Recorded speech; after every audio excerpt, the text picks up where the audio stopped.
ਵਾਹਿਗੁਰੂ ਜੀ ਕਾ ਖਾਲਸਾ, ਵਾਹਿਗੁਰੂ ਜੀ ਕੀ ਫਤਿਹ। ਸਵਾਗਤ ਹੈ ਜੀ ਤੁਹਾਡਾ ਸਾਰਿਆਂ ਦਾ ਆਨਲਾਈਨ ਗੁਰਮਤਿ ਕਲਾਸ ਵਿੱਚ। ਜਿਵੇਂ ਕਿ ਕੁਝ ਵੀਰਾਂ ਔਰ ਭੈਣਾਂ ਨੇ ਇਹ ਹੁਕਮ ਕੀਤਾ ਸੀ ਕਿ ਗੂਜਰੀ ਸ੍ਰੀ ਜੈਦੇਵ ਜੀ ਕਾ ਪਦਾ ਇਹ ਸ਼ਬਦ ਔਰ ਇਹ ਮਨ ਇਤਿਹਾਤ ਕਰੋ, ਇਹ ਸ਼ਬਦ ਦੀ ਜਿਹੜੀ ਵਿਚਾਰ ਹੈ ਉਹ ਤੁਹਾਡੇ ਨਾਲ ਕਲਾਸ ਵਿੱਚ ਸਾਂਝੀ ਕੀਤੀ ਜਾਏ। ਤਾਂ ਪਹਿਲਾਂ ਅਸੀਂ ਗੂਜਰੀ ਸ੍ਰੀ ਜੈਦੇਵ ਜੀ ਕਾ ਪਦਾ ਘਰ ਚੌਥਾ ਇਹ ਸ਼ਬਦ ਦੀ ਵਿਚਾਰ ਕਰਾਂਗੇ। ਇਹ ਸ਼ਬਦ ਗੂਜਰੀ ਰਾਗ ਦੇ ਅੰਦਰ ਆਦਿ ਸ੍ਰੀ ਗੁਰੂ ਗ੍ਰੰਥ ਸਾਹਿਬ ਜੀ ਦੇ ਪਾਵਨ ਅੰਗ 526 ਦੇ ਉੱਤੇ ਅੰਕਿਤ ਹੈ। ਸ਼ਬਦ ਦੀ ਸ਼ੁਰੂਆਤ ਹੁੰਦੀ ਹੈ ਇੱਕ ਓੰਕਾਰ ਸਤਿਗੁਰ ਪ੍ਰਸਾਦ। ਇੱਕ ਓੰਕਾਰ ਤੋਂ ਭਾਵ ਇੱਕ ਸਰਬ ਵਿਆਪਕ ਪਰਮ ਸੱਤਿਆ, ਜਿਸ ਕਰਕੇ ਸੰਸਾਰ ਦੀ ਉਤਪਤੀ, ਲੈਤਾ, ਪਾਲਣਾ ਔਰ ਸੰਚਾਲਨ ਹੁੰਦਾ ਹੈ। ਸਤ ਦਾ ਮਤਲਬ ਜੋ ਸदैव ਹੈ, ਅਬਿਨਾਸ਼ੀ ਹੈ। ਗੁਰ ਪ੍ਰਸਾਦ ਦਾ ਮਤਲਬ ਗੁਰੂ ਦੀ ਕਿਰਪਾ ਸਦਕਾ ਪ੍ਰਾਪਤੀ ਹੁੰਦੀ ਹੈ, ਭਾਵ ਕਿ ਐਸੇ ਪ੍ਰਭੂ ਦੇ ਨਾਲ ਅਸੀਂ ਗੁਰੂ ਦੀ ਰਹਿਮਤ ਸਦਕਾ, ਗੁਰੂ ਦੇ ਗਿਆਨ ਸਦਕਾ ਆਪਣਾ ਸੰਬੰਧ ਬਣਾ ਸਕਦੇ ਹਾਂ। ਪਰਮਾਦ ਪੁਰਖ ਮਨੋ ਭਿਮੰ ਸਤ ਆਦ ਭਾਵ ਰਤਨ। ਇਸ ਦਾ ਵਿਸ਼ਰਾਮ ਇਸ ਤਰ੍ਹਾਂ ਹੋਏਗਾ, ਪਰਮਾਦ ਪੁਰਖ ਮਨੋ ਭਿਮੰ। ਇਹ ਪੁਰਖ ਮਨੋ ਭਿਮੰ ਨੂੰ ਇਕੱਠਾ ਪੜਾਂਗੇ। ਪਰਮਾਦ ਪੁਰਖ ਮਨੋ ਭਿਮੰ ਸਤ ਆਦ ਭਾਵ ਰਤਨ। ਪਰਮਾਦ ਦੋ ਸ਼ਬਦਾਂ ਤੋਂ ਬਣਿਆ ਹੈ, ਪਰਮ ਪਲਸ ਆਦ।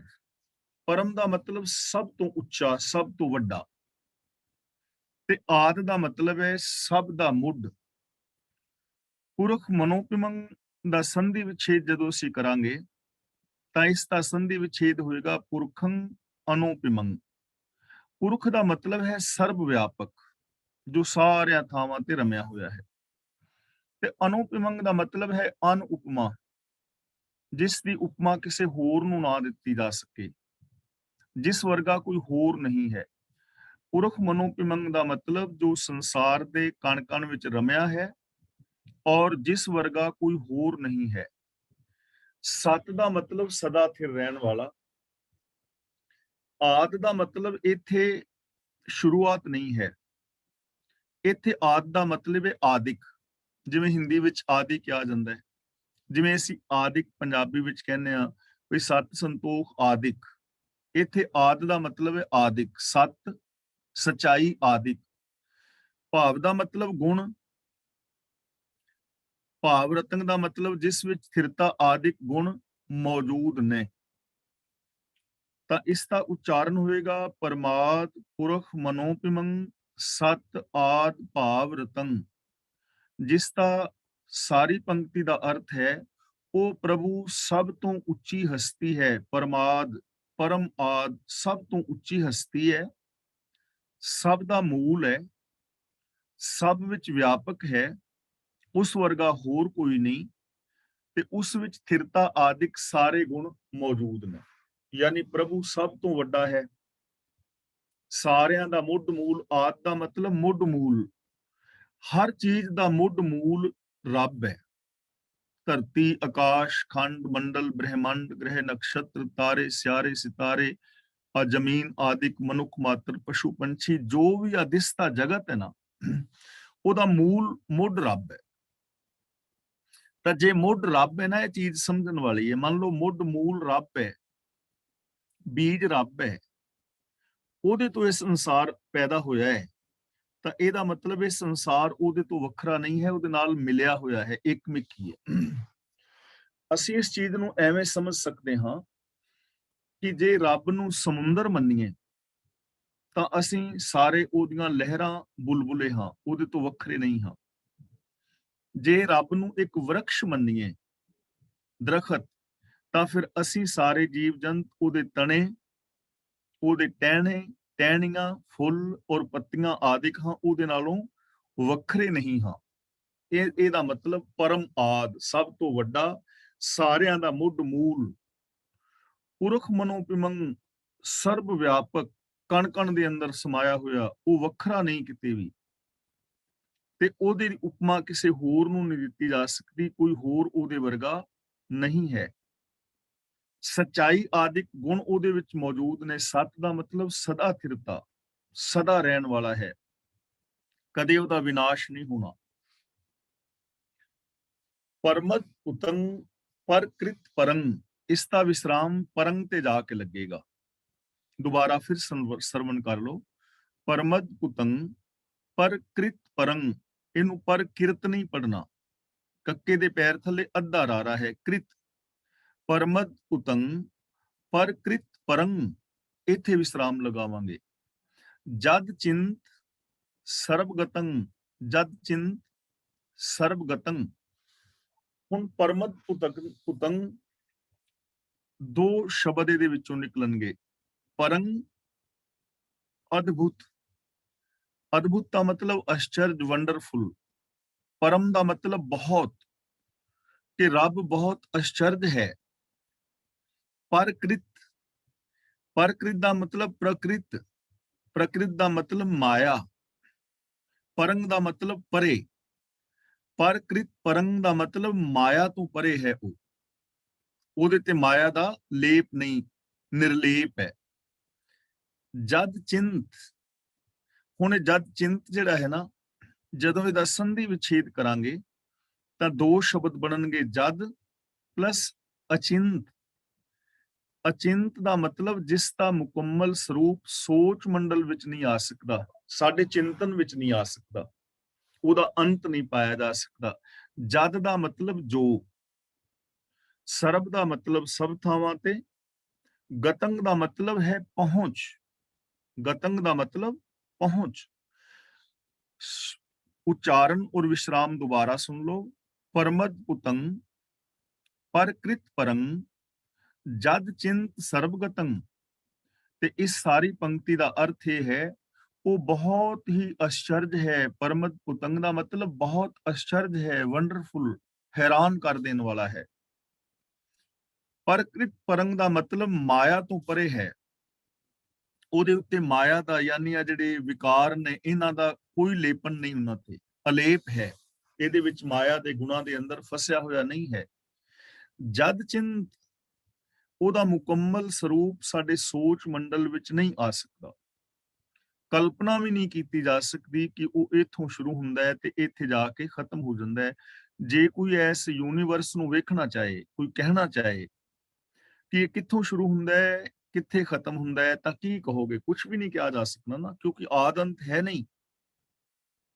ਅਨੰਤ ਮਤਲਬ ਬ੍ਰਹਿਮੰਡ ਜਿਹੜਾ ਹੈ ਫੈਲਿਆ ਹੋਇਆ ਹੈ, ਤੇ ਜੋ ਵਿਜ਼ੀਬਲ ਸੰਸਾਰ ਹੈ ਇਹ ਤਾਂ ਜਿਹੜਾ ਦਿਸਦਾ ਹੈ, ਅਨਵਿਜ਼ੀਬਲ ਜਿਹੜਾ ਮੈਟਰ ਹੈ ਉਹ ਪਤਾ ਨਹੀਂ ਕਿੰਨਾ ਕਿ ਉਹਦਾ ਪਤਾ ਹੀ ਨਹੀਂ ਹੈ। ਜਿਵੇਂ ਬਹੁਤ ਸਾਰੇ ਬਲੈਕ ਹੋਲਸ ਨੇ, ਸਾਇੰਸਦਾਨ ਜੋ ਬਲੈਕ ਹੋਲ ਦੀ ਗੱਲ ਕਰਦੇ ਨੇ, ਔਰ ਬਲੈਕ ਹੋਲ ਐਸੇ ਨੇ ਜਿਹੜੀ ਚੀਜ਼ ਉਹਦੇ ਖਿਚਾਵ ਦੇ ਅੰਦਰ ਪਹੁੰਚ ਜਾਏ ਵਾਪਸ ਨਹੀਂ ਆਉਂਦੀ, ਔਰ ਉਹਨਾਂ ਦੀ ਗ੍ਰੇਵਿਟੀ ਐਸੀ ਤਾਕਤਵਰ ਹੈ ਕਿ ਉਹਦੇ ਵਿੱਚੋਂ ਪ੍ਰਕਾਸ਼ ਵੀ ਪਰਲੇ ਪਾਸੇ ਨਹੀਂ ਜਾਂਦਾ, ਉਹ ਪ੍ਰਕਾਸ਼ ਨੂੰ ਵੀ ਆਪਣੇ ਅੰਦਰ ਹੀ ਸੋਖ ਲੈਂਦੇ ਨੇ, ਖਿੱਚ ਲੈਂਦੇ ਨੇ। ਇਹੋ ਜਿਹਾ ਕਿੰਨਾ ਕੁ ਮੈਟੀਰੀਅਲ ਹੈ ਉਹਦਾ ਪਤਾ ਹੀ ਨਹੀਂ ਹੈ।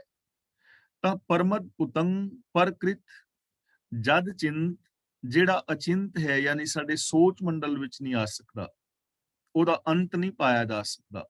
ਸਰਬ ਗਤੰਗ, ਗਤੰਗ ਦਾ ਮਤਲਬ ਪਹੁੰਚਿਆ ਹੋਇਆ, ਗਤੀ, ਪਹੁੰਚ। ਉਹਦੀ ਪਹੁੰਚ ਸਭ ਥਾਵਾਂ ਤੇ ਹੈ, ਸਭ ਥਾਵਾਂ ਤੇ ਉਹ ਪਹੁੰਚਿਆ ਹੋਇਆ ਹੈ, ਅੱਪੜਿਆ ਹੋਇਆ ਹੈ। ਇਹ ਨਹੀਂ ਕਿ ਉਹਨੂੰ ਅੱਪੜਨਾ ਪੈਣਾ ਹੈ, ਉਹਨੂੰ ਆਉਣਾ ਪੈਣਾ ਹੈ, ਹਰ ਥਾਂ ਦੇ ਉੱਤੇ ਉਹਦੀ ਪਹੁੰਚ ਹੈ, ਸਰਬ ਵਿਆਪਕ ਹੈ, ਹਰ ਥਾਂ ਤੇ ਪਹੁੰਚਿਆ ਹੋਇਆ ਹੈ। ਤਾਂ ਸਾਰੀ ਪੰਕਤੀ ਦਾ ਉਚਾਰਨ ਫਿਰ ਸਰਵਣ ਕਰ ਲਓ ਕਿਉਂਕਿ ਥੋੜਾ ਔਖਾ ਹੈ। ਪਰਮਦ ਉਤੰਗ ਪਰਕ੍ਰਿਤ ਪਰੰਗ ਜਦ ਚਿੰਤ ਸਰਬਗਤੰ। ਉਹ ਪ੍ਰਭੂ ਬਹੁਤ ਅਸ਼ਚਰਜ ਹੈ, ਮਾਇਆ ਤੋਂ ਪਰੇ ਹੈ, ਉਹਦਾ ਮੁਕੰਮਲ ਸਰੂਪ ਸੋਚ ਮੰਡਲ ਵਿੱਚ ਨਹੀਂ ਆ ਸਕਦਾ, ਔਰ ਹਰ ਥਾਂ ਤੇ ਅੱਪੜਿਆ ਹੋਇਆ ਹੈ। ਤਾਂ ਇਸ ਪੰਕਤੀ ਤੋਂ ਇਹ ਗੱਲ ਸਪਸ਼ਟ ਹੋ ਰਹੀ ਹੈ ਕਿ ਜਿਸ ਨੂੰ ਗੁਰੂ ਸਾਹਿਬਾਨ, ਭਗਤ ਜਨ, ਭੱਟ ਜਨ, ਗੁਰਸਿੱਖ ਰੱਬ ਮੰਨਦੇ ਨੇ, ਉਹ ਰੱਬ ਕਿਤੇ ਵੱਖਰੇ ਸਵਰਗ ਵਿੱਚ ਬੈਠਾ ਹੋਇਆ ਨਹੀਂ, ਉਹ ਰੱਬ ਕਿਤੇ ਜੰਨਤ ਵਿੱਚ ਬੈਠਾ ਹੋਇਆ ਨਹੀਂ, ਉਹ ਕਿਤੇ ਵੱਖਰੇ ਸੱਚਖੰਡ ਵਿੱਚ ਬੈਠਾ ਨਹੀਂ, ਜੋ ਸਾਡੇ ਬਾਬੇ ਵੀ ਕਹਿੰਦੇ ਨੇ ਵੀ ਸੱਚਖੰਡ ਵਿੱਚ ਬੈਠਾ ਉੱਤੇ ਵੇਖ ਰਿਹਾ ਹੈ, ਉਹ ਨਹੀਂ ਹੈ। ਸਰਬਗਤਨ ਹੈ, ਸਭ ਥਾਵਾਂ ਤੇ ਪਹੁੰਚਿਆ ਹੋਇਆ ਹੈ, ਖਿਲਰਿਆ ਹੋਇਆ ਹੈ। ਅਦਿਸਤਾ ਜਗਤ ਉਸੇ ਦਾ ਰੂਪ ਹੈ। ਇਹ ਵਿਸ਼ ਸੰਸਾਰ ਤੁਮ ਦੇਖਦੇ, ਇਹ ਹਰ ਕਾ ਰੂਪ ਹੈ, ਹਰ ਰੂਪ ਨਦਰੀ ਆਇਆ। ਤਾਂ ਸਾਨੂੰ ਹੁਣ ਕੀ ਕਰਨਾ ਚਾਹੀਦਾ ਹੈ? ਗੋਲ ਦੇ ਰਹੇ ਹਨ, ਕੇਵਲ ਇੱਥੇ ਥੋੜਾ ਜਿਹਾ ਰੁਕਣਾ ਹੈ। ਕੇਵਲ ਰਾਮ ਨਾਮ ਮਨੋਰਮੰ, ਮਨੋਰਮੰ ਇਕੱਠਾ ਪੜਨਾ ਹੈ। ਮਨੋਰਮੰ ਦਾ ਮਤਲਬ ਹੈ ਮਨ ਨੂੰ ਮੋਹਣ ਵਾਲਾ, ਸੁੰਦਰ। ਕੇਵਲ ਰਾਮ ਨਾਮ ਮਨੋਰਮੰ, ਰਾਮ ਦਾ ਨਾਮ, ਤੇ ਨਾਮ ਦਾ ਮਤਲਬ ਅੱਲਾ ਵਾਹਿਗੁਰੂ ਕਰੀ ਜਾਣਾ ਨਹੀਂ। ਨਾਮ ਦਾ ਮਤਲਬ ਕੀ ਹੈ ਜੀ? ਹੁਕਮ। ਨਾਮ ਦਾ ਮਤਲਬ ਹੁਕਮ। ਕੇਵਲ ਦਾ ਮਤਲਬ ਸਿਰਫ, ਕੇਵਲ ਤੇ ਕੇਵਲ। ਮਨ ਨੂੰ ਮੋਹ ਲੈਣ ਵਾਲੇ ਰੱਬ ਦੇ ਹੁਕਮ ਨੂੰ ਯਾਦ ਰੱਖ, ਰੱਬ ਦੇ ਹੁਕਮ ਵਿੱਚ ਤੁਰ। ਇਹ ਚੀਜ਼ ਯਾਦ ਰੱਖੋ ਕਿ ਇਹ ਸਾਰਾ ਜਗਤ ਹੁਕਮ ਦੇ ਅੰਦਰ ਕੰਮ ਕਰ ਰਿਹਾ ਹੈ। ਜੋ ਅਸਾਂ ਜਪਜੀ ਸਾਹਿਬ ਜੀ ਦੇ ਵਿੱਚ ਵਿਚਾਰਿਆ ਸੀ, ਗੁਰੂ ਸਾਹਿਬ ਬਚਨ ਕਰਦੇ ਨੇ, ਹੁਕਮੀ ਹੋਵਨ ਆਕਾਰ, ਹੁਕਮ ਨਾ ਕਹਿਆ ਜਾਈ, ਹੁਕਮੀ ਹੋਵਨ ਜੀ, ਹੁਕਮ ਮਿਲੇ ਵਡਿਆਈ, ਹੁਕਮੀ ਉੱਤਮ ਨੀਚ, ਹੁਕਮ ਲਿਖ ਦੁਖ ਸੁਖ ਪਾਈ ਹੈ। ਹੁਕਮ ਦੇ ਅੰਦਰ ਹੁਕਮ, ਰਜਾ, ਭਾਣਾ, ਇਹਨਾਂ ਸਾਰਿਆਂ ਦਾ ਵਾਸਤੇ ਇੱਕ ਵਰਡ ਅਸੀਂ ਯੂਜ਼ ਕਰ ਸਕਦੇ ਹਾਂ, ਸਿਸਟਮ। ਇਹ ਸਭ ਚੀਜ਼ਾਂ ਸਿਸਟਮ ਵਿੱਚ ਨੇ, ਸਿਸਟਮ ਤੋਂ ਬਾਹਰ ਕੁਝ ਨਹੀਂ ਹੋ ਸਕਦਾ।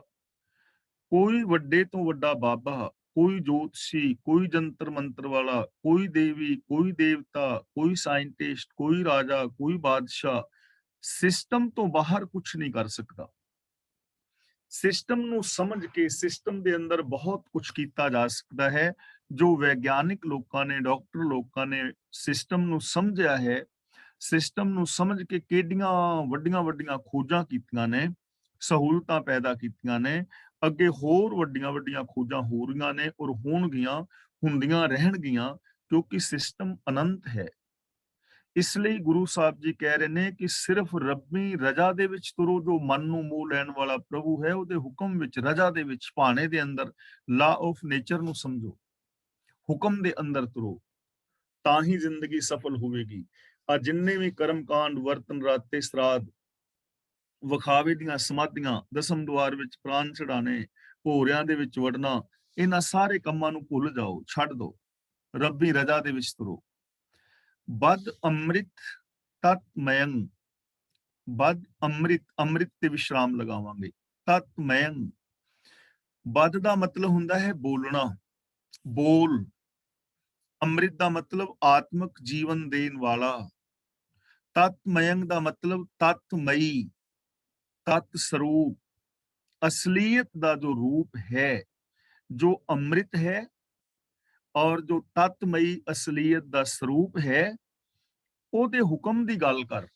ਜਦੋਂ ਗੱਲ ਕਰੋ ਹੁਕਮ ਦੀ, ਸਿਸਟਮ ਦੀ, ਸੱਚ ਦੀ, ਦਇਆ ਦੀ, ਨਿਰਭੈਤਾ ਦੀ, ਨਿਰਵੈਰਤਾ ਦੀ, ਇਨਸਾਨੀਅਤ ਦੀ, ਪਿਆਰ ਦੀ, ਮੁਹੱਬਤ ਦੀ, ਉਹਦੀ ਗੱਲ ਕਰ। ਦੇਖੋ ਕਿੰਨਾ ਸੌਖਾ ਸਾਧਨ ਹੈ ਨਾ। ਇਸ ਸ਼ਬਦ ਵਿੱਚ ਸਾਨੂੰ ਨਹੀਂ ਕਹਿ ਰਹੇ ਕਿ ਸਮਾਧੀ ਲਾਓ, ਮੈਡੀਟੇਸ਼ਨ ਕਰੋ, ਜਾਂ ਤੁਸੀਂ ਜਪ ਤਪ ਕਰੋ ਨਾ। ਡਾਇਰੈਕਟ ਗੱਲ ਕਰ ਰਹੇ ਨੇ ਕਿ ਜਦੋਂ ਬੋਲੋ ਉਦੋਂ ਰੱਬੀ ਹੁਕਮ ਦੀ ਗੱਲ ਕਰੋ, ਪੋਜ਼ਿਟਿਵ, ਸਕਾਰਾਤਮਕ ਬੋਲ, ਗੁਣਾ ਵਾਲੇ ਬੋਲ ਬੋਲੋ, ਜਿਹੜੇ ਤਤਮਈ ਅਸਲੀਅਤ ਹੈ ਉਹ ਬੋਲੋ, ਔਰ ਉਸ ਹੁਕਮ ਦੇ ਅੰਦਰ ਤੁਰੋ ਜੋ ਮਨ ਨੂੰ ਮੋਹ ਲੈਣ ਵਾਲਾ ਹੈ, ਬਹੁਤ ਸੁੰਦਰ ਹੈ।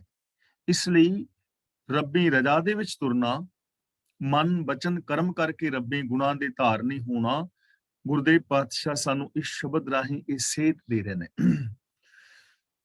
ਅੱਗੇ ਬਚਨ ਕਰਦੇ ਨੇ, ਨਾ ਦਨੋਤ ਜਾਂ ਸਮਰਣੇਨ, ਜਾਂ ਸਮਰਣੇਨ।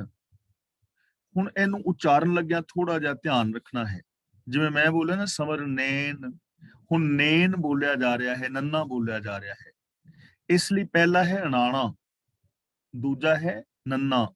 ਨਾ ਦਨੋਤ ਜਾਂ ਸਮਰਣੇਨ, ਨੇਨ, ਨੇਨ, ਪਹਿਲਾ ਅਣਾਣਾ, ਦੂਜਾ ਨੰਨਾ, ਨੇਨ।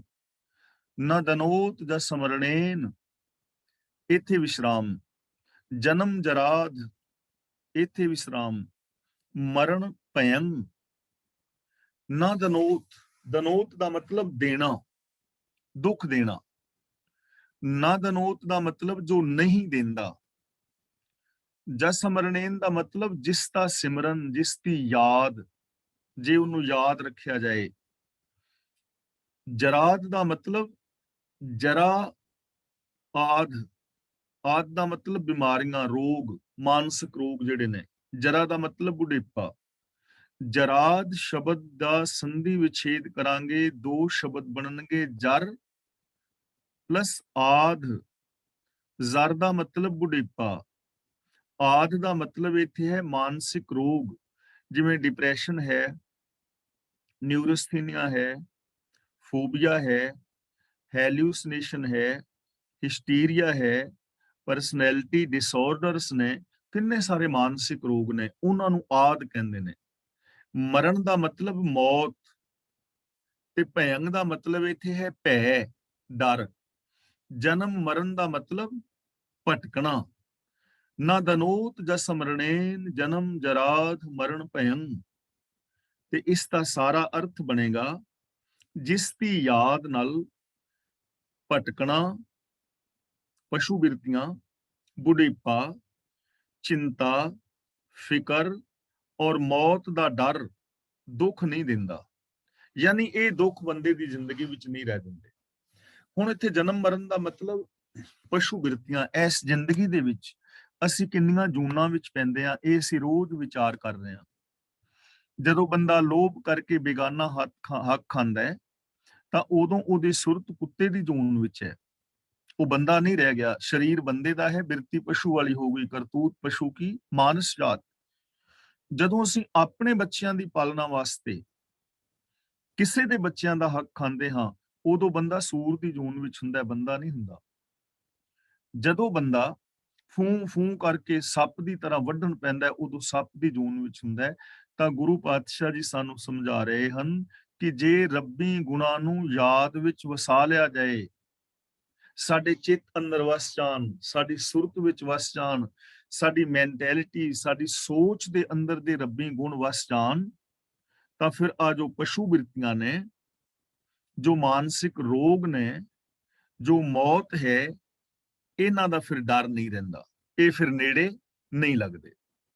ਕਿਉਂਕਿ ਜਦੋਂ ਅੰਦਰ ਗੁਣ ਹੋਣਗੇ ਨਾ, ਸਾਡੇ ਅੰਦਰ ਪਲੇਜ਼ੈਂਟ ਇਮੋਸ਼ਨਸ ਪੈਦਾ ਹੋਣਗੇ, ਤੇ ਜੋ ਪਲੇਜ਼ੈਂਟ ਇਮੋਸ਼ਨਸ ਨੇ ਉਹ ਸਾਡੇ ਸਰੀਰ ਨੂੰ ਅਰੋਗ ਕਰਦੇ ਨੇ, ਤੇ ਜੋ ਅਨਪਲੇਜ਼ੈਂਟ ਇਮੋਸ਼ਨਸ ਨੇ ਉਹ ਸਾਡੇ ਅੰਦਰ ਸਰੀਰ ਦੇ ਅੰਦਰ ਅਨੇਕਾਂ ਰੋਗਾਂ ਦੇ ਸਿੰਪਟਮ ਪੈਦਾ ਕਰਦੇ ਨੇ। 95% ਸਰੀਰਕ ਬਿਮਾਰੀਆਂ ਸਾਡੀ ਨੈਗੇਟਿਵਿਟੀ ਕਰਕੇ ਨੇ।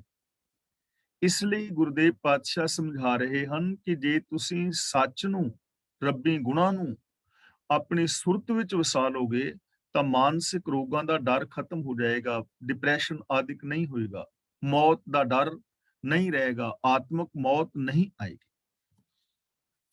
ਇੱਛਸ ਜਮਾਤ ਪਰਾਪਯੰ, ਇੱਥੇ ਵਿਸਰਾਮ ਲਗਾਵਾਂਗੇ। ਜਸ ਸਵਸਤ ਸੁਕ੍ਰਿਤ ਕ੍ਰਿਤੰ, ਇਹਨੂੰ ਸਭ ਸਤ ਨਹੀਂ ਪੜਾਂਗੇ, ਸਵ ਸੱਸੇ ਦੇ ਪੈਰ ਥੱਲੇ ਅੱਧਾ ਵੱਵਾ ਹੈ, ਸਵਸਤ। ਸੁਕ੍ਰਿਤ, ਸੁਕਿਰਤ ਨਹੀਂ ਪੜਾਂਗੇ, ਕੱਕੇ ਦੇ ਪੈਰ ਥੱਲੇ ਅੱਧਾ ਰਾਰਾ ਹੈ, ਕ੍ਰਿਤ। ਸੁਕ੍ਰਿਤ ਕ੍ਰਿਤੰ। ਇੱਛਸ ਜਮਾਦ ਪਰਾਪਯੰ, ਪਰਾਪਯੰ ਦਾ ਮਤਲਬ ਹੁੰਦਾ ਹੈ ਦੂਰ ਭਜਾਣਾ, ਕਿਸੇ ਨੂੰ ਜਿੱਤਣਾ, ਟੂ ਡਿਫੀਟ, ਕਿਸੇ ਨੂੰ ਜਿੱਤਣਾ, ਸ਼ਿਕਸਤ ਦੇਣੀ। ਜਸ ਦਾ ਮਤਲਬ ਸ਼ੋਭਾ, ਸਵਸਤ ਦਾ ਮਤਲਬ ਹੈ ਕਲਿਆਣ। ਜਿਵੇਂ ਜਪਜੀ ਸਾਹਿਬ ਵਿੱਚ ਸ਼ਬਦ ਹੈ ਨਾ, ਸਵਸਤ ਆਤ ਬਾਣੀ ਬਰਮਾਓ। ਸਵਸਤ, ਇੱਥੇ ਸਵਸਤ ਦਾ ਮਤਲਬ ਹੈ ਕਲਿਆਣ, ਯਾਨੀ ਸੁਖ। ਸੁਕ੍ਰਿਤ ਦਾ ਮਤਲਬ ਹੈ ਭਲਾਈ, ਨੇਕੀ। ਕ੍ਰਿਤ ਦਾ ਮਤਲਬ ਕੰਮ। ਸੁਕ੍ਰਿਤ ਕ੍ਰਿਤੰਗ ਦਾ ਮਤਲਬ ਨੇਕੀ ਦੇ ਕੰਮ। ਇੱਛਸ ਦਾ ਮਤਲਬ ਜੇ ਤੇਰੀ ਇੱਛਾ ਹੈ, ਜੇ ਤੂੰ ਚਾਹੁੰਦਾ ਹੈ, ਜੇ ਤੇਰੇ ਅੰਦਰ ਤਾਂਗ ਹੈ। ਜਮਾਦ, ਜਮਾਦ ਦਾ ਮਤਲਬ ਜਮ ਆਦਿਕ, ਜਮਾਂ ਦਾ ਦੁੱਖ ਨਾ ਹੋਵੇ। ਤੇ ਜਮ ਕਿਹੜੇ ਨੇ? ਉਹ ਨਹੀਂ ਜੋ ਝੂਟਿਆਂ ਤੇ ਚੜ ਕੇ ਆਉਂਦੇ ਨੇ, ਉਹਨਾਂ ਜਮਾਂ ਦੀ ਗੱਲ ਨਹੀਂ ਹੈ। ਇੱਥੇ ਜਮ ਦਾ ਮਤਲਬ ਜੋ ਵਿਕਾਰ ਨੇ, ਕਾਮ ਕ੍ਰੋਧ ਲੋਭ ਆਦਿਕ, ਜੋ ਸਾਡੀ ਆਤਮਿਕ ਮੌਤ ਦਾ ਕਾਰਨ ਬਣਦੇ ਨੇ, ਜਿਹੜੇ ਕੰਮ ਕਰਨ ਨਾਲ ਬੰਦੇ ਦੀ ਜ਼ਮੀਰ ਔਰ ਇਨਸਾਨੀਅਤ ਬਣਦੀ ਹੈ, ਉਹਨੂੰ ਕਹਿੰਦੇ ਨੇ ਜਮ। ਤਾਂ ਭਗਤ ਜੀ ਕਹਿ ਰਹੇ ਹਨ, ਜੈਦੇਵ ਜੀ, ਕਿ ਜੇ ਤੂੰ ਜਮ ਆਦਿਕ ਨੂੰ ਜਿੱਤਣਾ ਚਾਹੁੰਦਾ ਹੈ, ਇੱਛਸ ਦਾ ਮਤਲਬ ਜੇ ਤੇਰੀ ਇੱਛਾ ਹੈ, ਜਮਾਦ ਪਰਾਪੈਨ ਕਿ ਜਮ ਆਦਿਕ ਜੋ ਵਿਕਾਰ ਨੇ ਇਹਨਾਂ ਨੂੰ ਮੈਂ ਪਰੇ ਭਜਾ ਦਿਆਂ, ਸ਼ਿਕਸਤ ਦੇ ਦਿਆਂ, ਹਾਰ ਦੇ ਦਿਆਂ, ਇਹਨਾਂ ਨੂੰ ਮੈਂ ਜਿੱਤ ਲਵਾਂ। ਤਾਂ ਫਿਰ ਤੈਨੂੰ ਕੀ ਕਰਨ ਦੀ ਲੋੜ ਹੈ? ਜਸ ਸਵਸਤ ਸੁਕ੍ਰਿਤ ਕ੍ਰਿਤੰ। ਜਸ, ਜਸ ਦਾ ਮਤਲਬ ਸ਼ੋਭਾ। ਤਾਂ ਫਿਰ ਕੀ, ਜੇ ਤੂੰ ਸ਼ੋਭਾ ਚਾਹੁੰਦਾ ਹੈ, ਸਵਸਤ ਦਾ ਮਤਲਬ ਜੇ ਤੂੰ ਸੁਖ ਚਾਹੁੰਦਾ ਹੈ, ਤਾਂ ਸੁਕ੍ਰਿਤ ਕ੍ਰਿਤੰ, ਤਾਂ ਚੰਗੇ ਕੰਮ ਕਰ, ਨੇਕੀ ਵਾਲੇ ਕੰਮ ਕਰ। ਦੇਖੋ ਕਿੰਨਾ ਪਿਆਰਾ ਬਚਨ ਹੈ ਨਾ, ਕਿ ਜੇ ਤੇਰੀ ਇੱਛਾ ਹੈ, ਜੇ ਤੇਰੀ ਤਾਂਘ ਹੈ ਕਿ ਤੈਨੂੰ ਆਤਮਕ ਮੌਤ ਨਾ ਆਵੇ, ਤੇਰੀ ਜ਼ਮੀਰ ਨਾ ਮਰੇ, ਤੇਰੇ ਅੰਦਰੋਂ ਇਨਸਾਨੀਅਤ ਖਤਮ ਨਾ ਹੋਵੇ, ਤੈਨੂੰ ਇਸ ਦੁਨੀਆ ਦੇ ਅੰਦਰ ਸ਼ੋਭਾ ਮਿਲੇ, ਤੈਨੂੰ ਸੁੱਖ ਮਿਲਣ, ਤਾਂ ਉਹਦੇ ਵਾਸਤੇ ਕੀ ਕਰ? ਸੁਕ੍ਰਿਤ ਕ੍ਰਿਤੰ। ਸੁਕ੍ਰਿਤ ਕ੍ਰਿਤੰ ਦਾ ਮਤਲਬ ਨੇਕੀ ਦੇ ਕੰਮ ਕਰ। ਹੁਣ ਜਮਾ ਨੂੰ ਦੂਰ ਕਰਨ ਲਈ, ਆਤਮਕ ਮੌਤ ਨੂੰ ਭਜਾਉਣ ਲਈ, ਸੁੱਖ ਵਾਸਤੇ, ਸ਼ਾਂਤੀ ਵਾਸਤੇ ਇਹ ਨਹੀਂ ਕਿਹਾ ਕਿ ਦਸਮ ਦੁਆਰ ਵਿੱਚ ਪ੍ਰਾਣ ਚੜਾ। ਇਹ ਨਹੀਂ ਕਿਹਾ ਕਿ ਮਾਲਾ ਗਿਣ ਗਿਣ ਕੇ ਫੇਰ ਵੀ ਅੱਜ 20 ਮਾਲਾ ਫੇਰ ਲਈਆਂ, 25 ਫੇਰ ਲਈਆਂ, 108 ਮਾਲਕਾਂ ਦੀ ਮਾਲਾ ਫੇਰ ਲਈ। ਇਹ ਨਹੀਂ ਕਿ ਮੈਂ ਇੰਨੇ ਘੰਟੇ ਬੈਠਾ ਰਿਹਾ, ਮੈਂ ਜੰਗਲਾਂ ਵਿੱਚ ਗਿਆ, ਤਪੱਸਿਆ ਕੀਤੀ, ਤੀਰਥਾਂ ਤੇ ਨਾਥਾ। ਇਹ ਚੀਜ਼ਾਂ ਨਹੀਂ ਦੱਸੀਆਂ ਜਾ ਰਹੀਆਂ। ਦੱਸਿਆ ਜਾ ਰਿਹਾ ਹੈ ਕਿ ਜੇ ਤੇਰੀ ਇੱਛਾ ਹੈ ਆਤਮਕ ਮੌਤ ਨੂੰ ਜਿੱਤਣ ਦੀ, ਜੇ ਤੇਰੀ ਇੱਛਾ ਹੈ ਸੁਖੀ ਰਹਿਣ ਦੀ, ਜੇ ਤੇਰੀ ਇੱਛਾ ਹੈ ਸ਼ੋਭਾ ਖੱਟਣ ਦੀ, ਤਾਂ ਸੁਕ੍ਰਿਤ ਕ੍ਰਿਤੰ, ਤਾਂ ਨੇਕੀ ਦੇ ਕੰਮ ਕਰ। ਨੇਕੀ ਦੇ ਕੰਮ, ਭਲਾਈ ਦੇ ਕੰਮ। ਅੱਖਾਂ ਨਾਲ ਚੰਗਾ ਵੇਖ, ਜ਼ਬਾਨ ਨਾਲ ਚੰਗਾ ਬੋਲ, ਹੱਥਾਂ ਨਾਲ ਚੰਗੇ ਕਰਮ ਕਰ, ਪੈਰਾਂ ਨਾਲ ਚੰਗੇ ਪਾਸੇ ਜਾ, ਮਨ ਕਰਕੇ ਚੰਗਾ ਸੋਚ, ਨੇਕੀ ਵਾਲੇ ਕੰਮ ਕਰ। ਫਿਰ ਤੇਰੀ ਸ਼ੋਭਾ ਵੀ ਹੋਵੇਗੀ, ਤੈਨੂੰ ਸੁੱਖ ਵੀ ਮਿਲੇਗਾ, ਤੇਰੇ ਨਜ਼ਦੀਕ ਆਤਮਕ ਮੌਤ ਵੀ ਨਹੀਂ ਆਏਗੀ।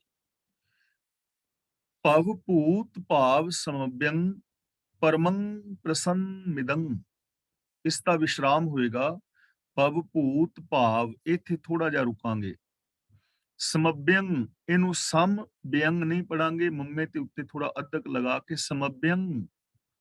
ਪਰਮੰ ਪ੍ਰਸੰਨ ਮਿਦੰ, ਪਰ ਸਨ ਨਹੀਂ ਪੜਾਂਗੇ, ਪ੍ਰ ਪੜਾਂਗੇ, ਪ੍ਰਸੰਨ ਮਿਦੰ।